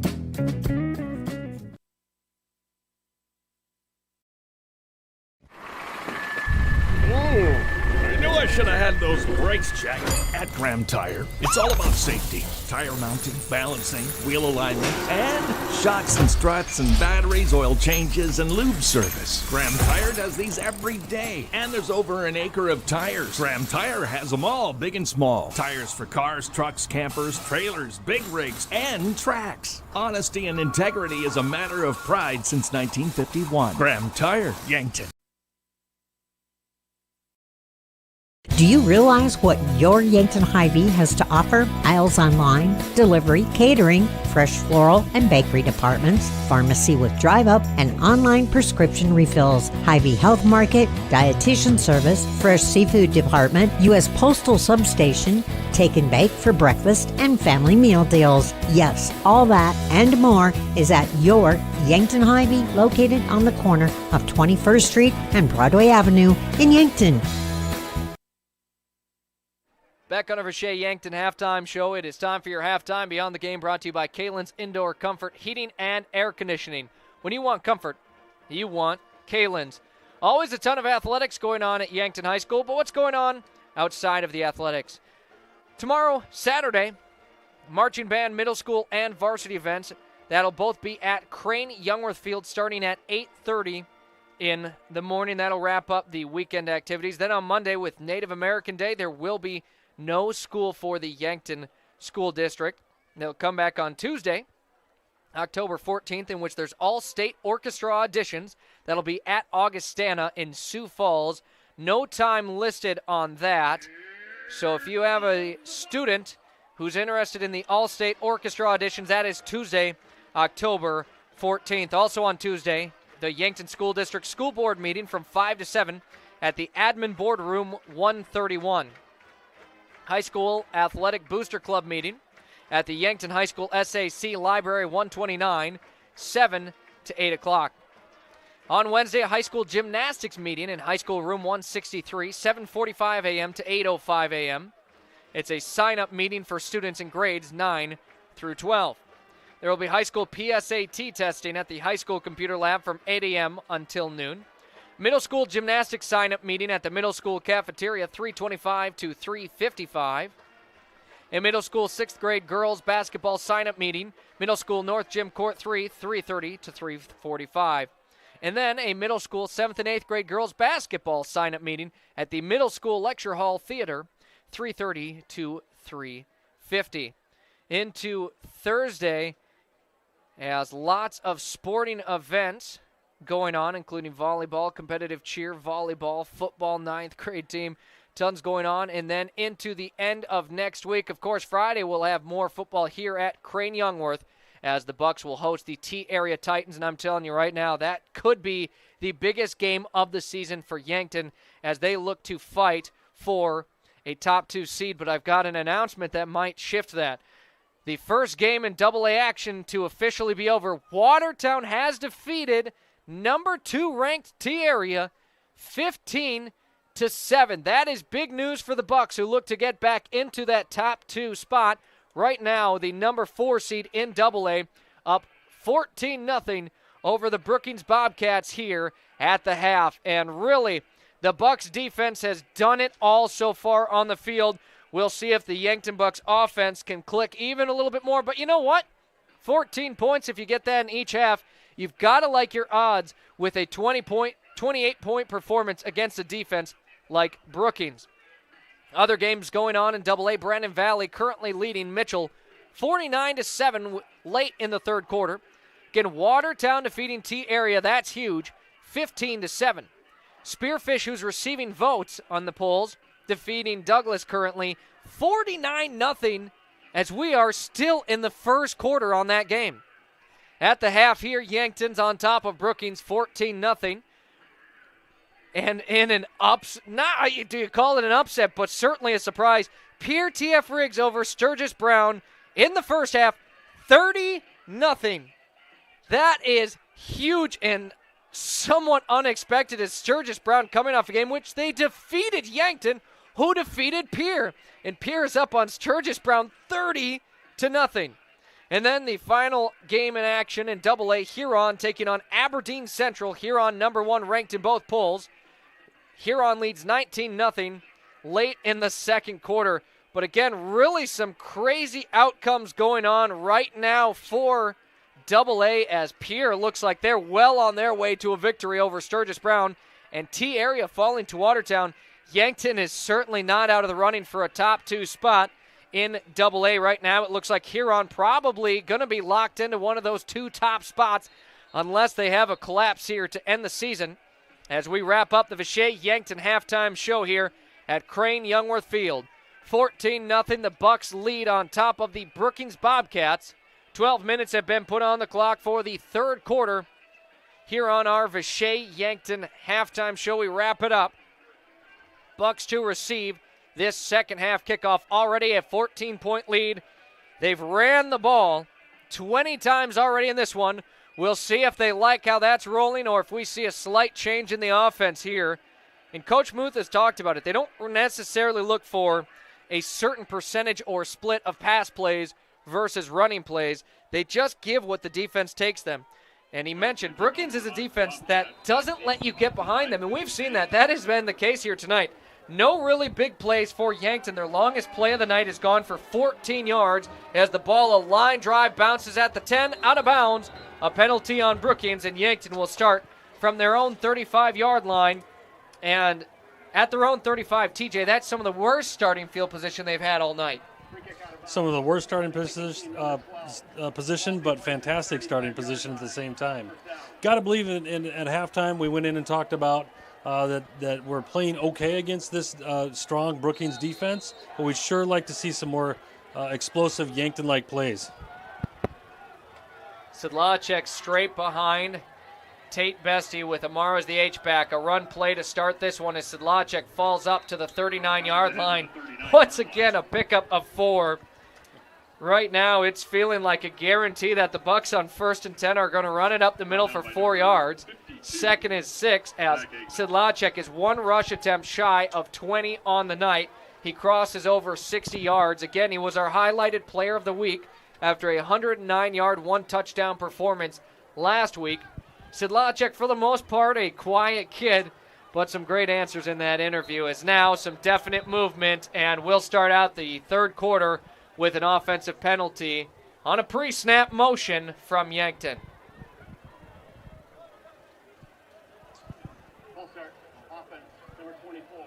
And that will be a false start on Sedlacek. Just a little eager to get the play running. Took a step before that ball was snapped. That'll move him back 2nd and 11 here as the second half of action back in action. If you're tuned in on Classic Hits 106.3, if you'd like to watch this game live, you can tune in on Yankton streaming on YouTube. The Bucks lead at 14-0. Bessie, his first attempt of the second half completed. Hazelhorst up to about the 41-yard line. Brookings is saying that he dropped the football and they recovered it. The officials aren't having any of it, though. A pickup of 6 as we have 3rd and 5. What did you think, TJ? Did you see a fumble? No, he was definitely down, and if anything, ground knocked that ball out at the end. So a 3rd and 4 situation, excuse me. As Hazelhorst, his second catch of the night. Bucks on offense as Bestie looking to fire to Sedlacek. Instead changes his mind over to Hazelhorst. His 3rd catch for a first down. A pickup of 6 yards, and Yankton moves the chains. Bestie looking a little better with that play. He kept his eyes over here to the left before swinging back to the right, and it pulled enough of the defense to give him a nice alley to throw in. And didn't go with his hot route. Looked like it was a designed play for Jason Sedlacek. And now he'll fire quick to the far side. Owen Eises tries to get around the first defender. He can't shake him loose. Picks up a yard before he's brought down. 2nd and long on the way. Owen Eises with his 4th catch, but right now only at 29 yards. He's a player who averages over 100 receiving yards per game. That's almost unheard of at the high school level. 2nd and 9 here for the Bucks offense. They're nearing midfield. They lead 14-0 as we're in the early stages of the third quarter. Boomsma moves in motion. Whistle blows. We've got another penalty and a false start as it'll go against Yankton yet again. 5 yards to make it 2nd and 14. Similar to that first drive we saw of the Yankton's offense. And they're calling that same snap infraction again this half. It's something I haven't really seen, but clearly they are seeing something we are not, that Ben Bowman, the center for Yankton, is doing right now. 2nd and 14. LaCroix moves from the left to the right side. Bestie drops back to pass it. A hard bullet passes. This one caught past the 50-yard line. Owen Eidsness, a diving effort out of bounds, gets it. Great presence of mind to keep his feet in bounds as he caught that ball about a yard out of bounds. And surprised he was able to get the toe tap magic down as a pickup of 7 makes it 3rd and 7 here for Yankton, now on the Brookings side of the field. Bestie with a defender behind him decides to try and take it himself. He's brought down from behind. He picked up 2, well short of the first down, and more likely than not, we are going to see a punt from the Bucks. And if Bessie had just pulled it down and decided to run away right away, you feel like he could have got that first down. He was looking to throw at the defender in hot pursuit, really got a step or two on him while Bestie was looking for a receiver downfield. The punting team out on the field here for Yankton, and Brookings defense gets a big stop to start the second half. Villanueva, a nice pretty spiral on it as that one bounces into the end zone. It's a touchback went in by about a yard and then hooked around. Had that just been about 2 yards shorter, would have been the most perfect punt you could ask for. He's had a couple of very nice punts right there within just a yard or two of the end zone. And so Brookings will take over from their own 20-yard line, 8:22 to play in the third quarter. Bucks lead at 14-0, but the Bobcats an opportunity here. Their offense needs to figure it out here in the second half, as right now the Yankton Bucks defense has totally dominated this game from start to where we are now. 1st and 10 from the 20, a strong line formation here, as right up the middle, Brookings will go with it. Into the hands of Armenta, as he'll pick up a few yards. A nice pickup on first down of about 4 yards, 2nd and 6. And that's more what Brookings likes to see. They like to take it one play at a time and just chip away at the defense. They've been unable to tonight, but a 4-yard pickup on 1st and 10 is not what we've seen from them really so far this game. Another strong line formation. TJ, there's only one player who's not involved in this play right now, it appears, and that is a receiver far off to the right. Again, a handoff to Armenta up the middle. Cuts back in the middle, up across the first down line. A nice pickup and a first down for Brookings. That'll be a nice pickup of about 7 yards. Gus Armenta will get it done with his legs, and Brookings has as many first downs already here in the second half as they did in the entirety of that first half. And Yankton's hoping this is not what the second half's going to look like. A strong formation, yet again a strong I formation it is. And now a handoff up the middle to the fullback. He's hit with contact at the 35 but falls forward to the 36-yard line. A pickup of 3 yards there for Jay Harris. His first carry of the night, 2nd and 7, and Brookings just running the ball up the middle here to start, as 3 straight rushing attempts for the Bobcats offense, but it's so far been successful as they did pick up their 2nd first down of the night. They load up the line once again. The handoff this time goes to the running back as he runs it up the middle near the 40-yard line, still on his feet, pushing forward and driving up to midfield. A big pickup of 14 yards. What a pickup there on the carry, Otto Eidsness. And that is what you don't want to see if you're the Bucks defense. They are getting it going with their legs right now, and Otto Eidsness would not be stopped on that carry. He had a great run there. He was patient, waited for something to develop. He hit the hole, and when he did, he dragged several Bucks defenders with him. Now Bergen Tetzloff to run the Wildcat formation. It's the first time we've seen it. He'll carry it right up the middle. He goes, an athlete. He's brought down. He'll pick up 7 yards, 2nd and 3. And surprised to see Tetzloff only 1 carry on the night, as that was a play Coach Gordon specifically told me, we're going to run the Wildcat with Tetzloff, and he's going to carry the football. So as the tight end, his first carry of the night gets 7. It's 2nd and 3, and the Bobcats right now are moving the football well here in the third quarter of play. 5:20 to play. Another Wildcat as Tetzloff right back up the middle, dives forward at the 40-yard line. He's got just enough for the first down. Tetzloff on the carries run down at the 40-yard line. 1st and 10 from the Bucks' 40-yard line, and this is going to be the first time the Bobcats have gotten the football on the Yankton side of the field.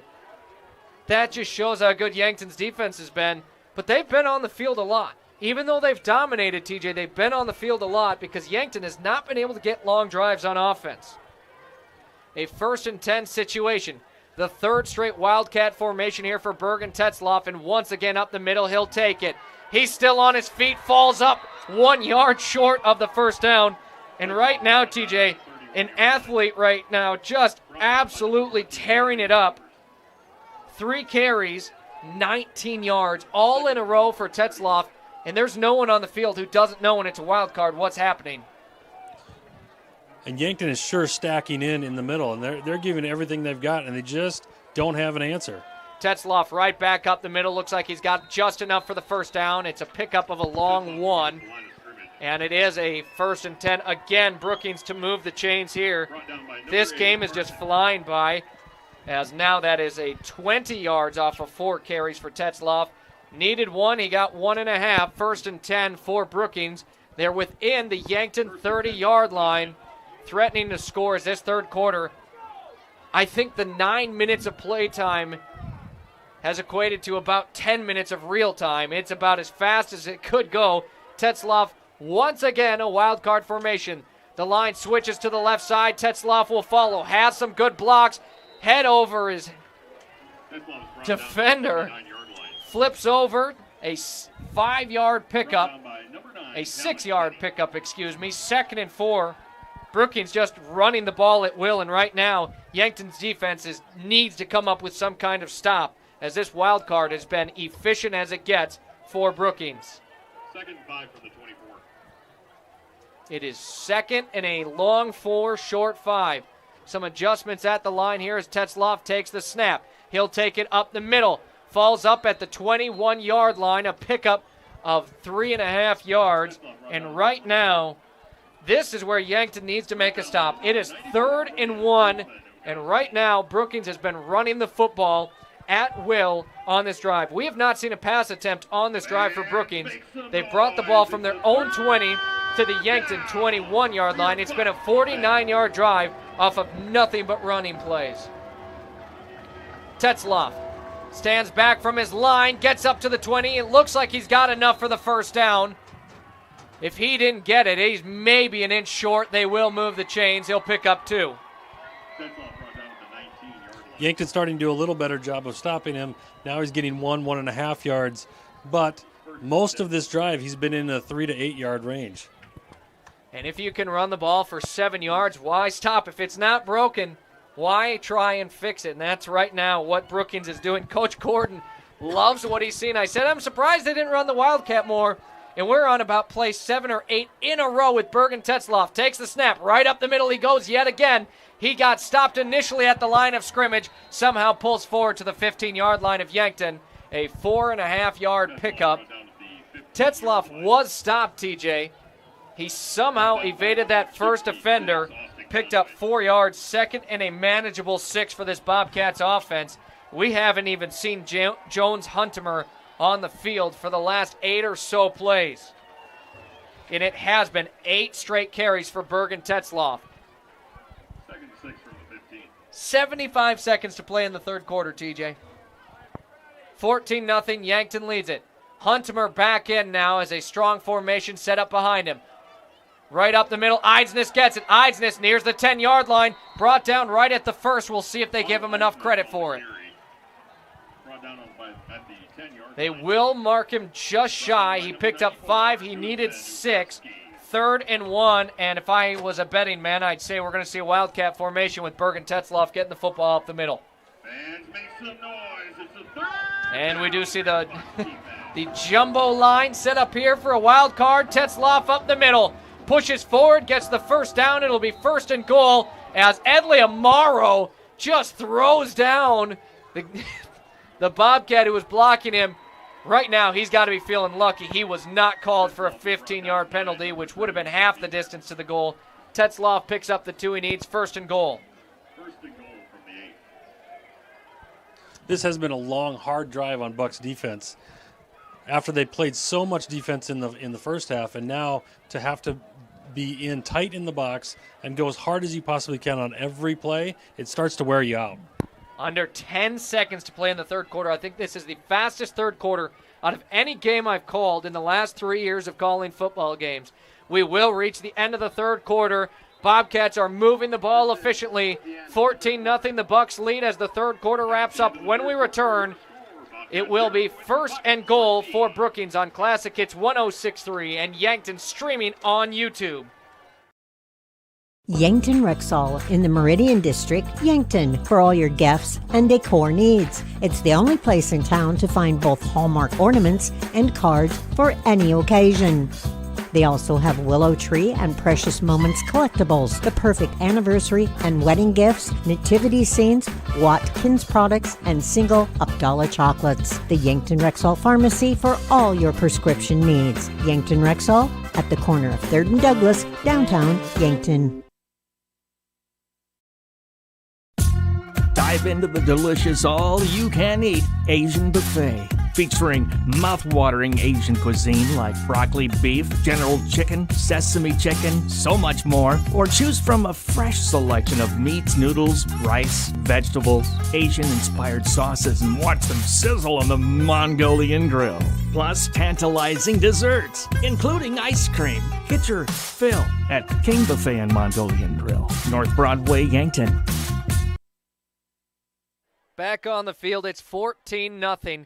Yankton leads, but Brookings moving the ball very well here on the field. First and goal from the Yankton 8-yard line. On that drive, we saw 8 straight Wildcat formations and runs with Bergen Tetzloff. You'll never believe what we opened the fourth quarter with. Tetzloff, the hard count, flag will fly. I think he got Yankton's line to move. That would be half the distance to the goal. We'll see who it's on, though. There's a chance it's on Brookings, and they do look like they might be moving back.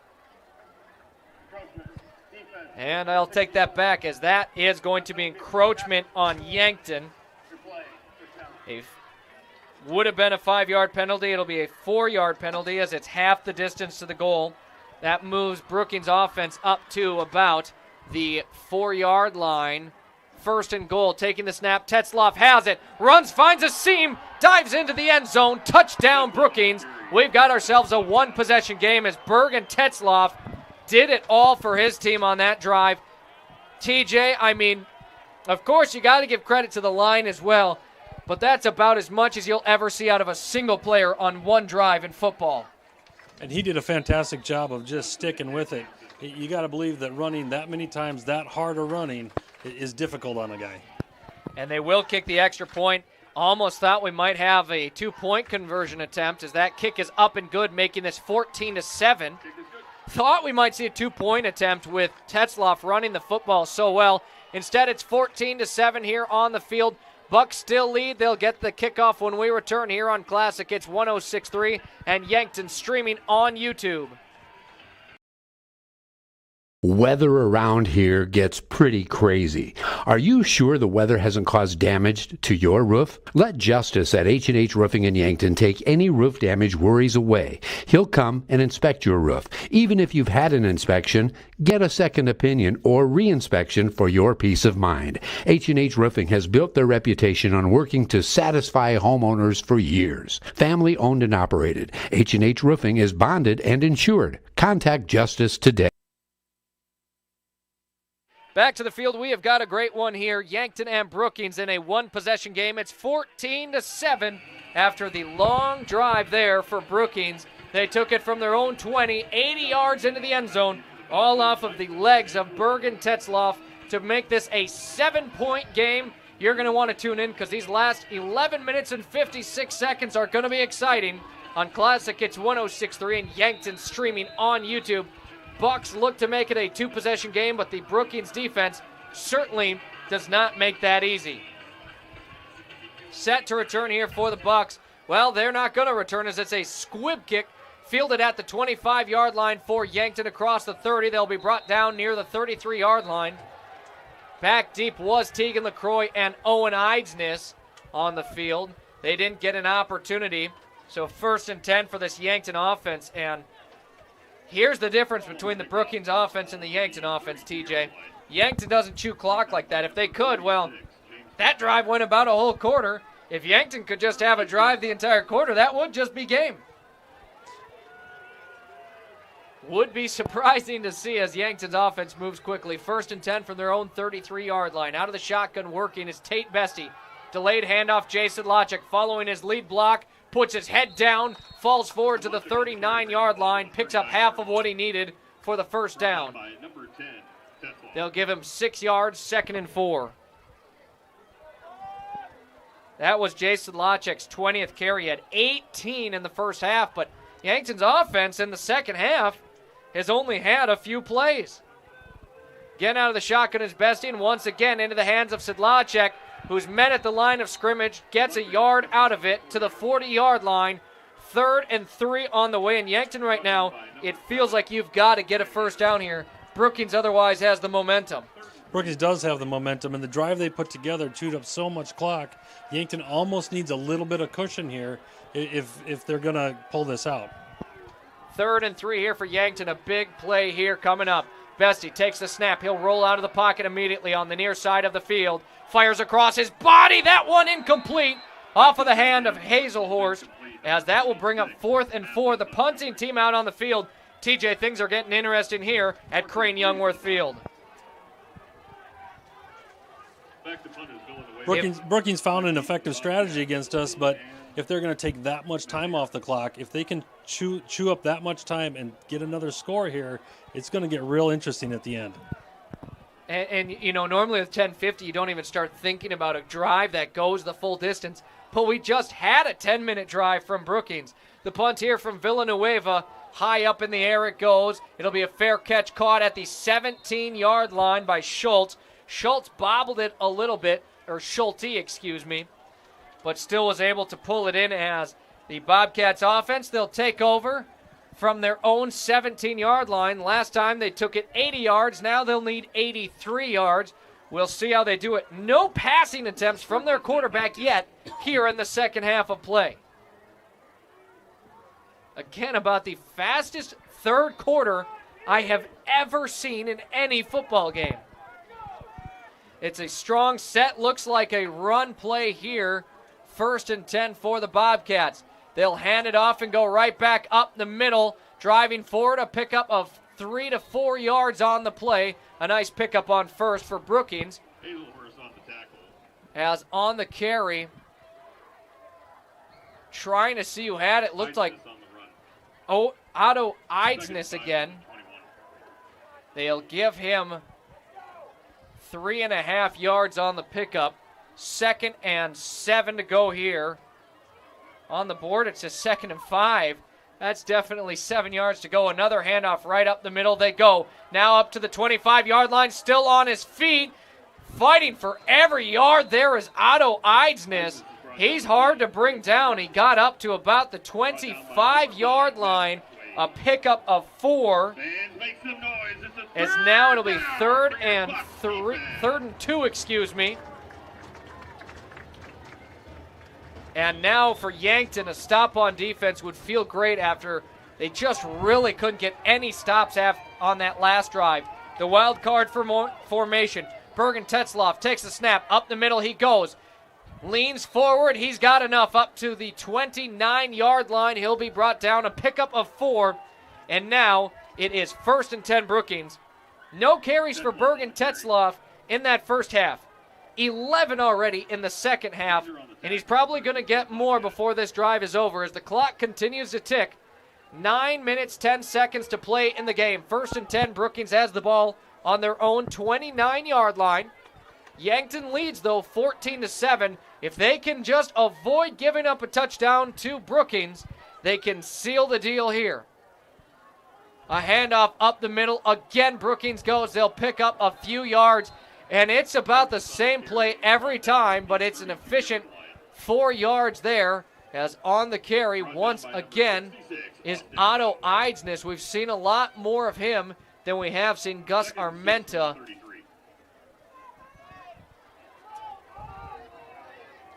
Eidsness has ran the ball efficiently so far. 5 carries for him so far. 31 yards total. Another handoff. This time the Yankton defensive line gets through and a loss. Eidsness is going to lose a few and make a 3rd and tough situation as it was 2nd and 6. And now we do have a player down on the field as the ball will be spotted at about the 31-yard line. A loss of 1 to 2 yards there for Otto Eidsness. With the player down on the field, we'll take a break and be back in a moment for the 3rd down play on Classic Hits 106.3 in Yankton, streaming on YouTube. Do you like to read? I love to read. So does Rabin Books, your unique bookstore in Yankton, where you'll find thousands of books from brand new to gently used oldies but goodies, all at unbeatable prices. Trade in your old favorites for credit and be able to explore something new. Whether you're a casual reader or a bookworm, Rabin Books is your next chapter, located at 804 Bill Baggs Road. Rabin Books, where every book finds a home.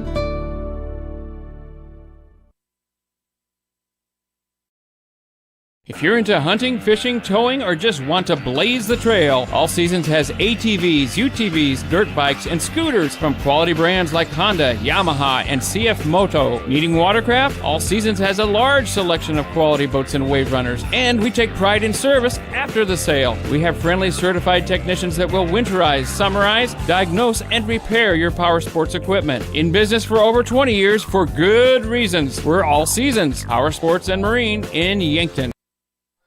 And back to the field, as it's great to see on getting up and heading to the sideline under his own power is senior Dylan Reynolds, an offensive lineman for the Bobcats. But right now it is 3rd and 8 for Brookings. Yankton, an opportunity for a big stop here as Bobcats look like they want to run it again. They'll fake the handoff, play action. This one caught, and no, it wasn't dropped, TJ. Looked like he had it, and they will say incomplete. Thought he had it at first, must have dropped it into the turf last second. An incomplete pass and a 4th down here for Brookings. Yankton's defense comes up big with a stop. And I think that was to Tetzloff looking for a reception instead of a run. And Bergen Tetzloff, we were just talking about it, 6'5", 235 pounds. No wonder they want to run the ball with him. The punt here, it's a good one for Brookings. It'll take a bounce and enter the Yankton 30-yard line, and it'll stop rolling about the 25. And Yankton's offense, you feel like a lengthy drive and a score can put this game away. But right now, Yankton's offense has not been able to get anything going here in the second half. They scored all 14 of their points in the first. It's 14-7 that finds Yankton on top, but their offense takes back to the field here with 7:40 to play in the game.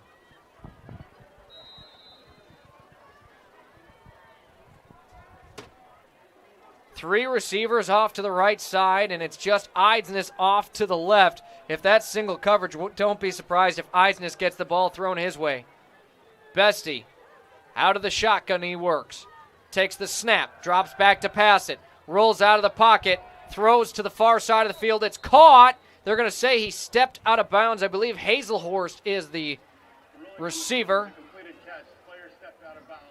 And they will say he stepped out of bounds right away. So a pickup of about 4 yards there from Bestie to Cale Hazelhorst, who has his 4th catch of the night.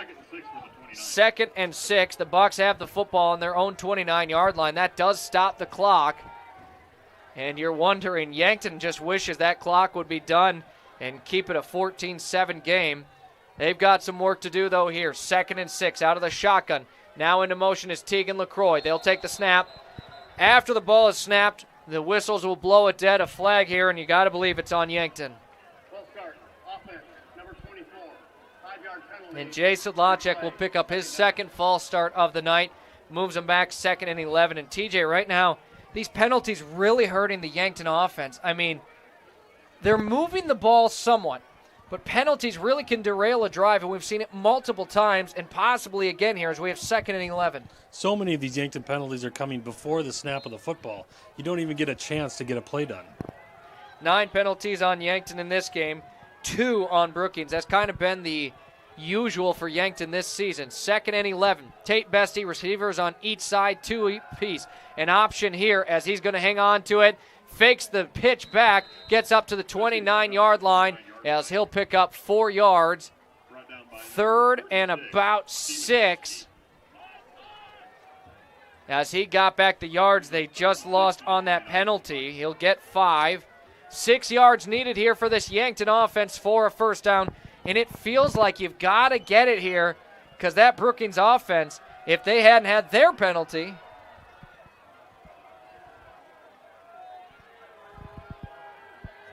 might have continued moving the ball. Or excuse me, there was no penalty if they hadn't had the loss of yardage on the 2nd play.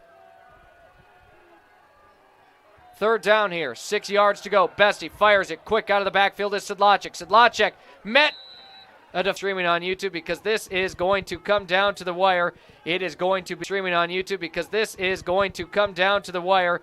It is going to be a great finish to this one. Every Yankton game the last few weeks has come down to the last possession. We'll see if this one does the same. Villanueva back in the game to punt this one away as we hit the halfway mark of the fourth quarter. 6 minutes to play. Bucks lead 14-7. Villanueva, nice booming punt high up, and that one a fair catch around the 27-yard line. Brookings, a 73-yard field to try and get a touchdown. We'll see if they're able to do it or if the Bucks defense can come up big one final time in the game. Outside of that lengthy drive for Brookings, Yankton's defense has totally controlled this game. We'll see, though. Brookings with 5:54 to play in the fourth quarter. Plenty of time. They've got all 3 of their timeouts. Clock really isn't an issue. It's if you can move this football.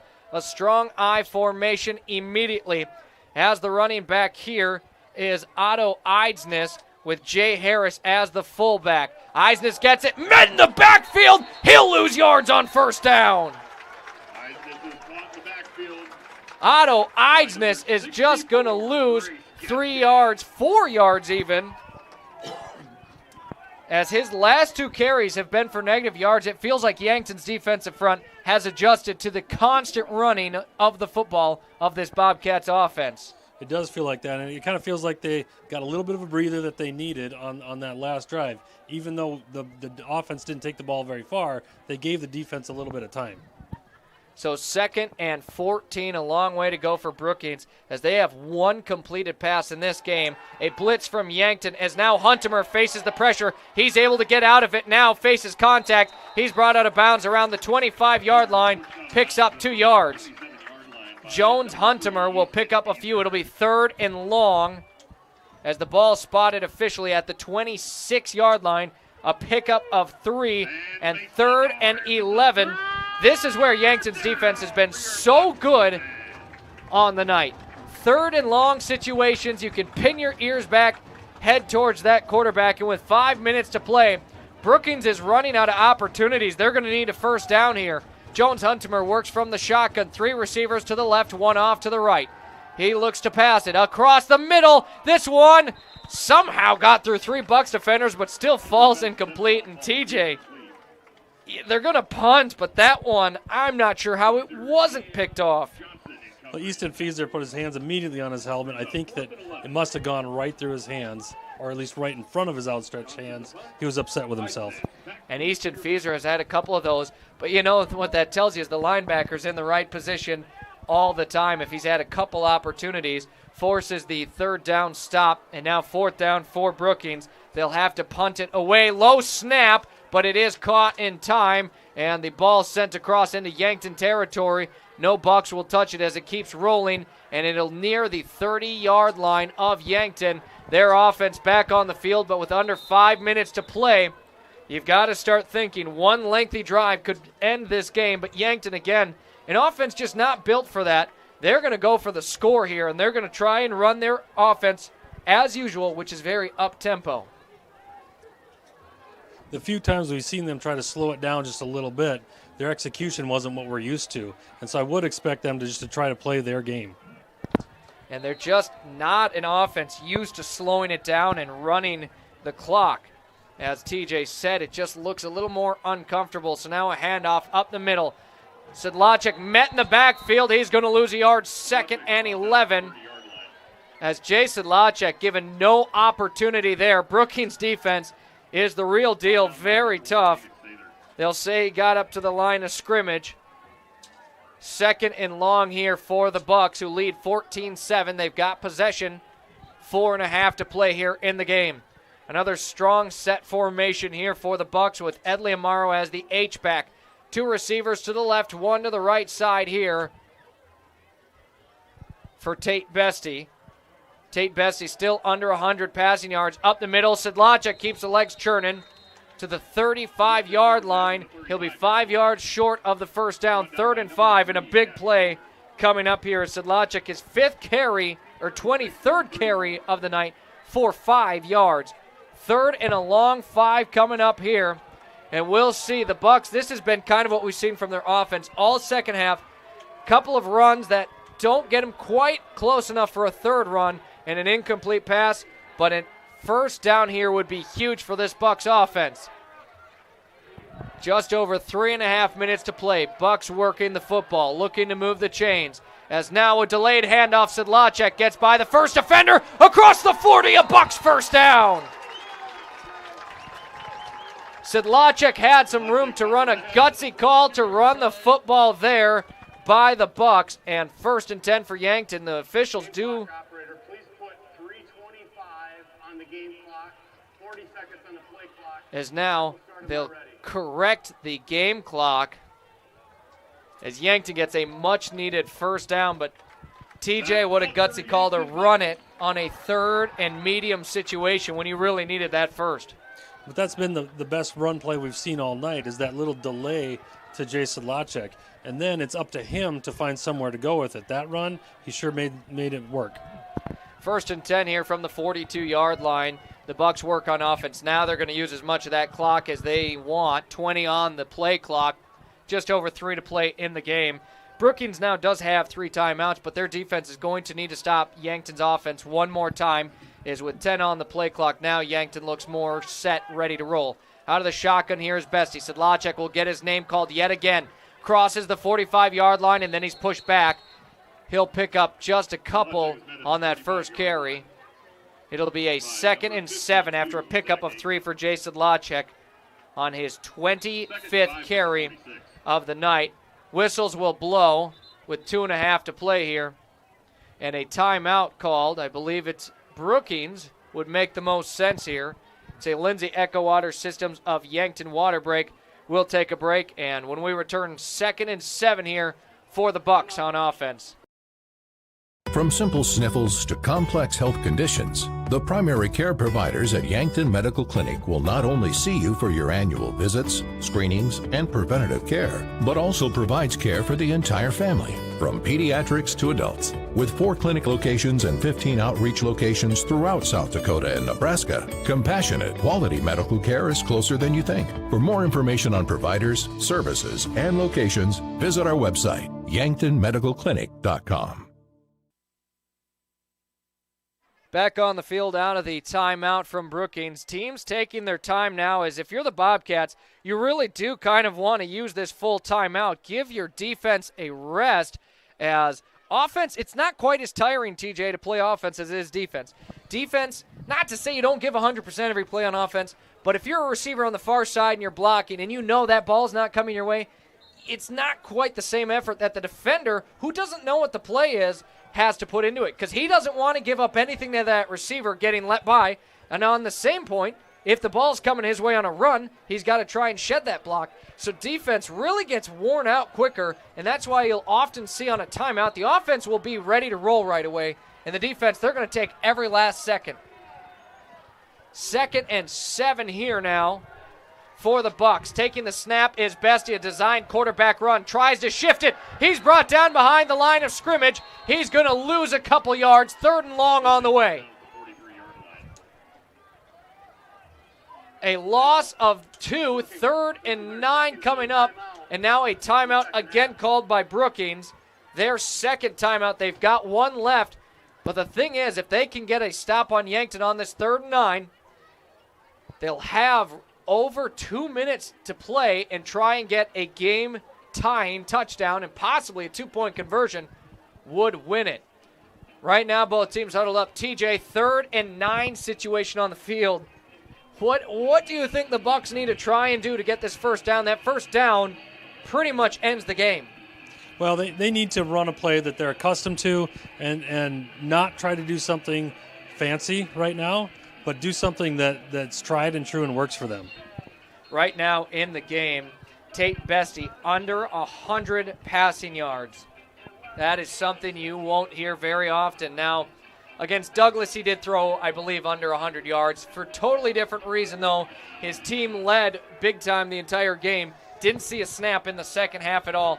This has been a close one where you'd really like to see some yards. Yankton an opportunity to essentially end this game here, but a 3rd and 9 in their way. Brookings' defense has been good. Put into motion is Owen Eisnes. It's a jet sweep. He tries to set the edge. He's stopped by the defense, gets around the first defender. He's going to be brought out of bounds. Are they going to stop his forward progress, or are they going to stop the clock? Because that's huge for Brookings. They are going to stop the clock, and a pickup of 4 on the carry for Owen Eisnes on a jet sweep for the Bucks. And that's kind of the opposite of what you were hoping to see. If you're not getting the first down, you'd like to have Brookings use their final time out there.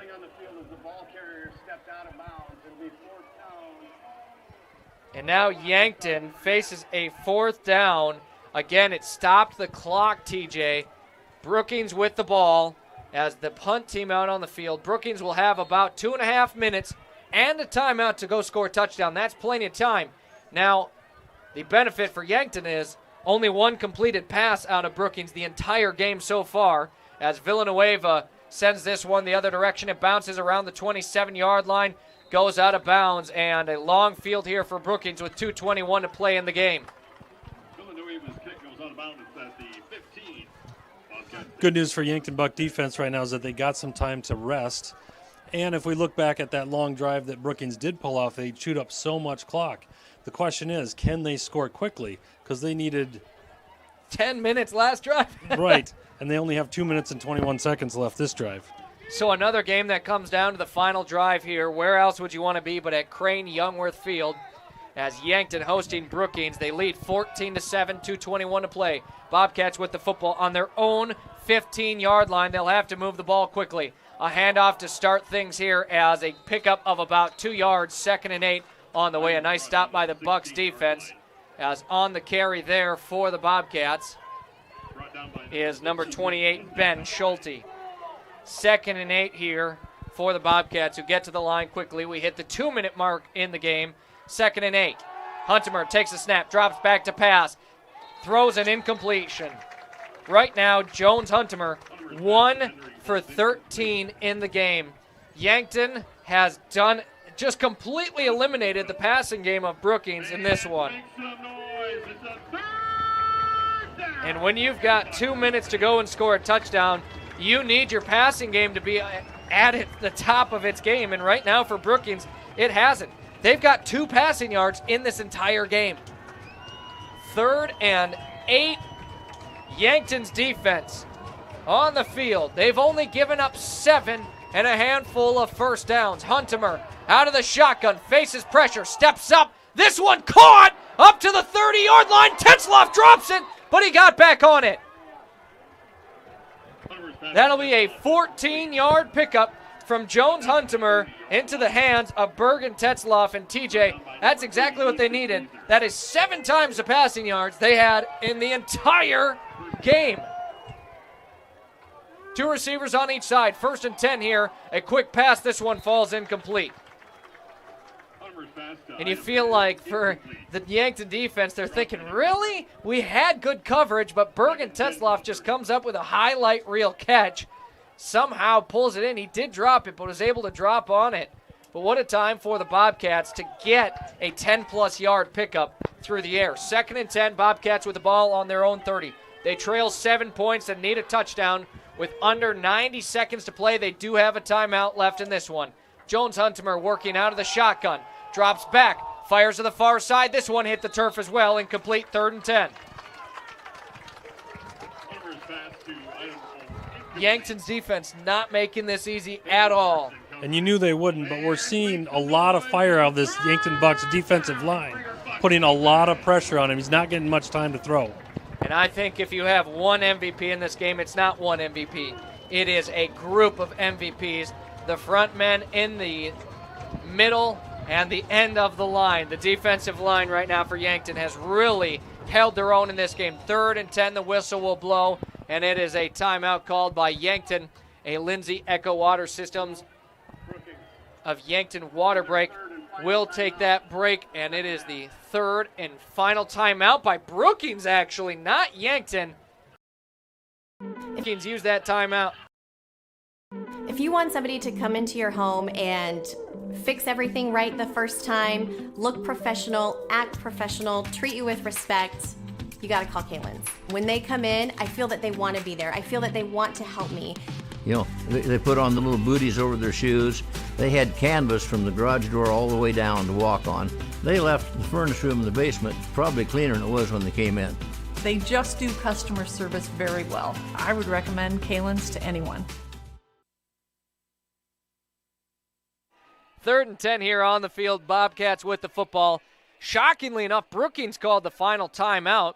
That is their 3rd and final timeout, TJ. None left to go. They've got 83 seconds to march the ball 70 yards. You think that timeout, you're going to need that at some point if you want to get a touchdown here. Would have expected them to save that and just try to get this first down right away. It's an obvious go for it on 4th down situation for Brookings should they not pick it up here on 3rd down. Once again from the shotgun here is Huntimer. Huntimer facing some pressure. Edley Amaro in pursuit, just fires it up out of bounds. It goes 4th and 10. If Yankton's defense can come up with one big play here, it is 4th and 10. A turnover on downs would end this game, barring a fumble on a quarterback kneel. Unless we have a miracle at the Meadow situation, a stop here wins the game for Yankton. 77 seconds to play left in the game, 14-7, Yankton leads. Brookings with the football on their own 30-yard line. They need a touchdown to tie, but it is 4th and 10, and this Bucks defense making things difficult. Working from the shotgun here is Jones Huntimer. Huntimer with 2 receivers to the left, 2 receivers to the right. Takes the snap. He drops back. Has some time. Pump fakes the throw. Steps back in across the middle. Thrown. Is this caught? It's incomplete. That'll be a turnover on downs, as that one was intended to Kingston Schneider. That would have been a 15-yard pickup. TJ, I think he had a real chance of catching that one. He did. It was just beyond his outstretched arms, but it was a great pass and a diving effort. So Jones Huntimer with 2 completed passes in the game off of 18 attempts. There's your story of the game, as the Bucks now just need to knee this one out twice to wrap up the game. On the field here is the Bucks offense. They take over from the Bobcats 30-yard line. 14-7 they lead with 1:09 seconds to play in this one. No timeouts for Brookings as Tate Bestie takes the first knee, and that will run the clock. Again, that 4th down stop for Yankton is the difference here in tonight's game. Another game that came down to the wire for Yankton. This time it will favor them, and they are going to come away with a win here tonight. And now with under 40 seconds, one final snap for Yankton as Tate Bestie drops to a knee, and he'll take the final snap there, as that will wrap up the football game. Your final score is 14-7 as the Bucks answer after falling to Sturgis Brown last week. They get a big win over the Brookings Bobcats here in Crane Youngworth Field.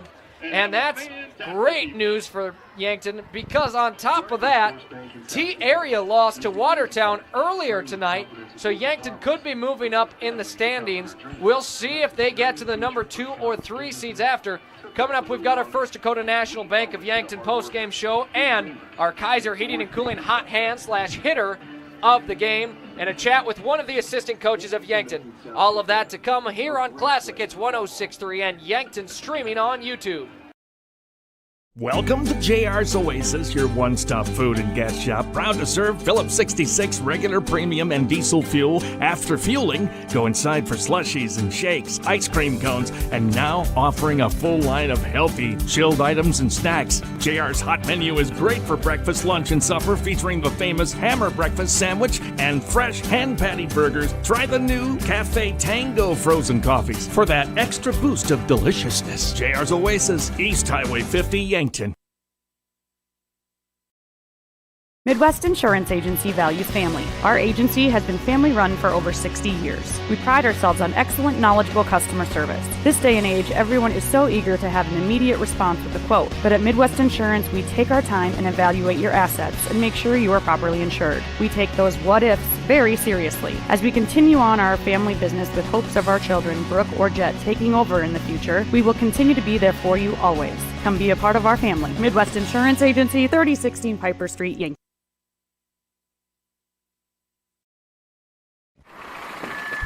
I knew I should have had those brakes checked. At Graham Tire, it's all about safety. Tire mounting, balancing, wheel alignment, and shocks and struts and batteries, oil changes, and lube service. Graham Tire does these every day. And there's over an acre of tires. Graham Tire has them all, big and small. Tires for cars, trucks, campers, trailers, big rigs, and tracks. Honesty and integrity is a matter of pride since 1951. Graham Tire, Yankton. This is your invitation to thrive in Yankton, South Dakota. Nestled on the bluffs of the Missouri River, plenty of outdoor adventures are waiting. Whether you work remote or in a traditional office, we have a spot for you. Quality health care, diverse manufacturing, progressive school system, Mount Marty University, and so much more. Explore with family and friends. Let's thrive together.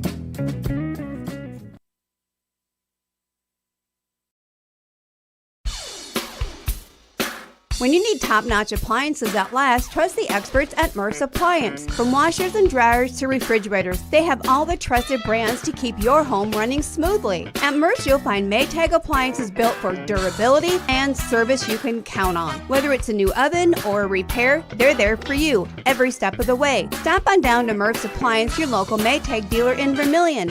Maytag and Murph's, reliable just like you.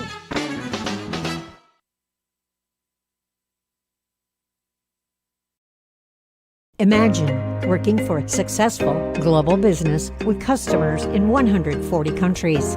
That's Vishay Intertechnology, a Fortune 1000 maker of electronic componentry. Now imagine a company of that size with that kind of stability and a caring family-like environment. Learn more about what you can do at Vishay by visiting VishayCareers.com. Vishay is an equal opportunity employer. Vishay, the DNA of tech.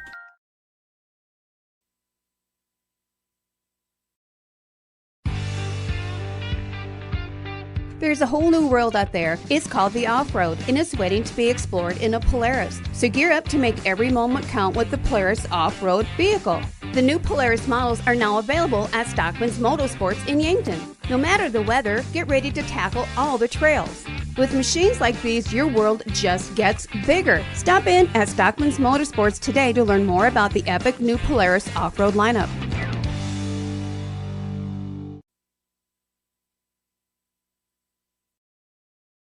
My name is Len Peterson, and at Elkhorn Valley Bank and Trust, there really is a difference.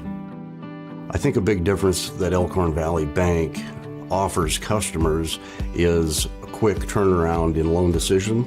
We try to make a quick and accurate decision for our customers so they can get quick answers and run their businesses as smoothly as they can. A community banker builds a relationship, plain and simple. Elkhorn Valley Bank, great for you, great for your community.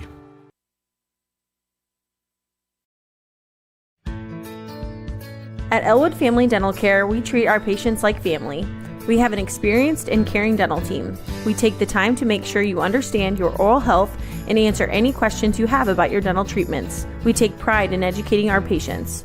Whether you need fillings, crowns or bridges, dental implants, just a teeth cleaning, or even Botox, come visit us at 1818 Broadway Avenue. And remember, we take care of the entire family.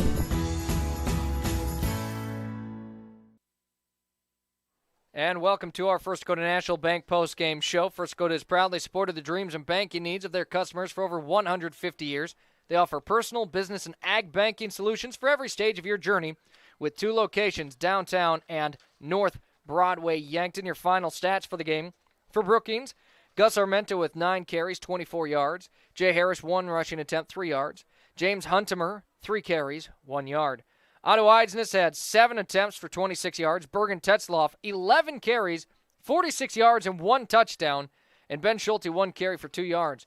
Throwing the football just wasn't there for the Bobcats tonight. Jones Huntimer, 2 for 18, 16 yards. Both catches were made by Bergen Tetzloff, 16 yards. They had 2 penalties for 30 yards.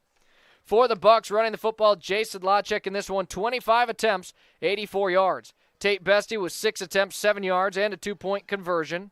Tegan LaCroix, 1 attempt, 4 yards. Owen Eidsness, 1 attempt, 4 yards. Tate Bestie with 14 for 21 for 100 yards and a touchdown throwing the football. Owen Eidsness, 5 catches, 36 yards and a touchdown. Carter Boomsma, 2 catches, 18 yards.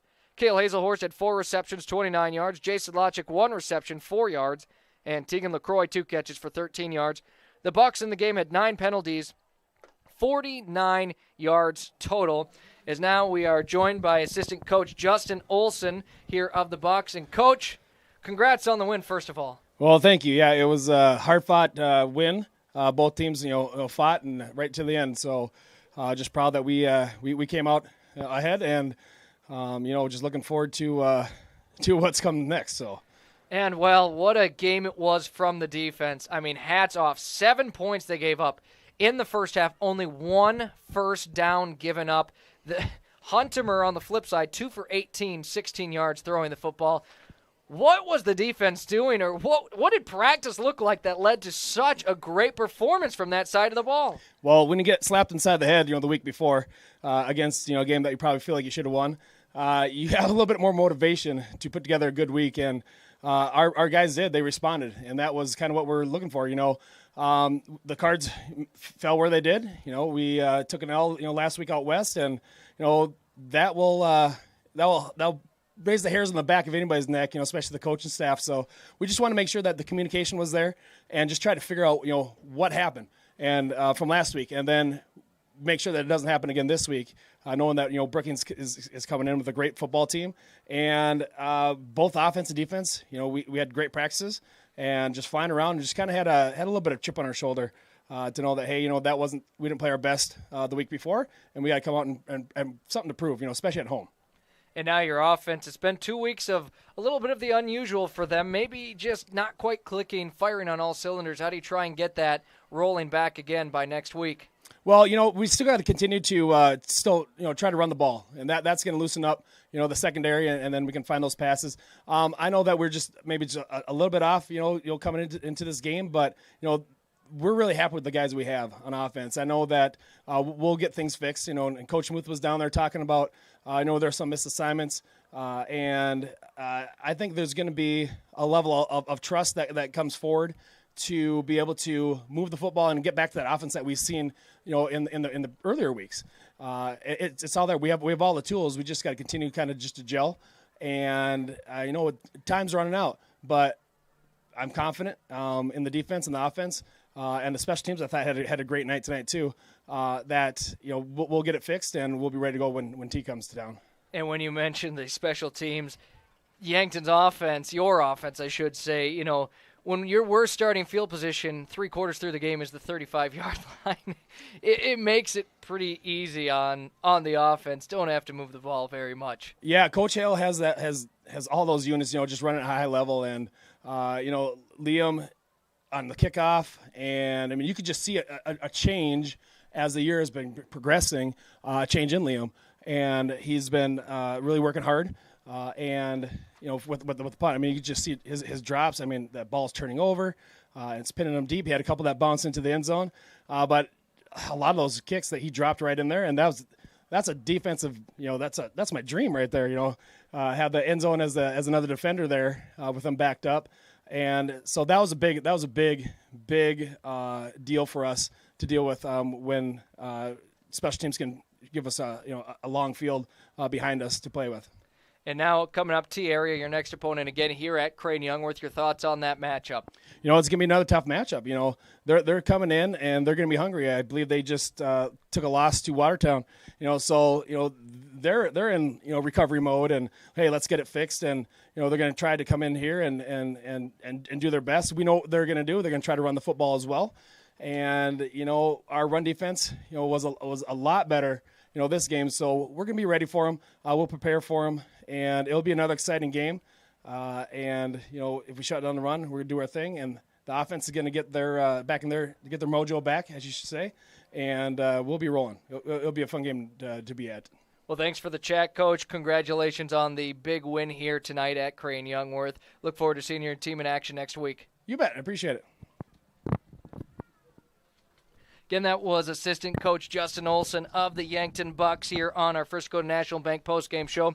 It's time for your hot hand / hitter of the game, brought to you by Kaiser Heating and Cooling, Yankton's original and most trusted heating and cooling professionals for over 76 years. Kaiser Heating and Cooling, 808 West 23rd Street of Yankton. And TJ, we kind of talked about it. We're going to do something a little bit different. The hot hand / hitters of the game, it will be the defensive line of Yankton. They really wreaked havoc in the game, and barring one drive, gave up under 50 yards of offense to Brookings throughout the game. So the defensive line, is there anywhere else we could possibly give this award to for tonight? They definitely were the bright spot of the evening, weren't they?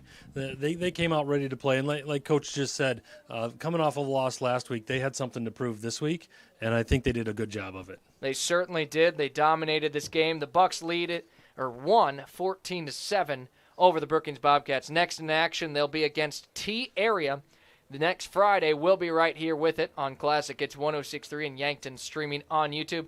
I'm Zach Spear for the final time for TJ Stotz. We'll be back again next Friday for more Bucks football. Until then, thank you for tuning in. Yankton Bucks football has been presented by First Dakota National Bank of Yankton. Have a great rest of your night. This has been a presentation of Yankton Bucks football on Classic Hits 106.3 and Yankton streaming on YouTube. Brought to you by our corporate sponsor, First Dakota National Bank of Yankton, and the following Sportscaster Club members: Midwest Insurance Agency, Murph's Appliance, Yankton Thrive, Stockman's Motorsports, Les Schwab Tires, MT and RC Smith Insurance Agency, Linda's Angel Crossing, Hy-Vee, Boss's Pizza and Chicken, Bechet, Elwood Dental, Raven Books, Floor Tech Cleaning and Restoration, Angela's Mexican Store, Yankton Rexall, KFC Taco Bell, SWAT Chiropractic and Rehab, Dragonfly, Slumberland, Larry's Heating and Cooling, America's Best Realty, Larson Carpet, Elkhorn Valley Bank and Trust, King Buffet and Mongolian Grill, Kaiser Heating and Cooling, Yankton Medical Clinic, All Seasons Power Sports, Winston Ray Funeral Home and Cremation Service, JR's Oasis, Intech Cleaning and Restoration, The Bone Setter, Kalen's Indoor Comfort, Triple Time Rudy's, Farmers Union Insurance, Meridian Photo, Graham Tire, Pied Piper Flowers and Gifts Yankton, and H&H Roofing. For everything Yankton Bucks football, tune in to Classic Hits 106.3 and Yankton Streaming.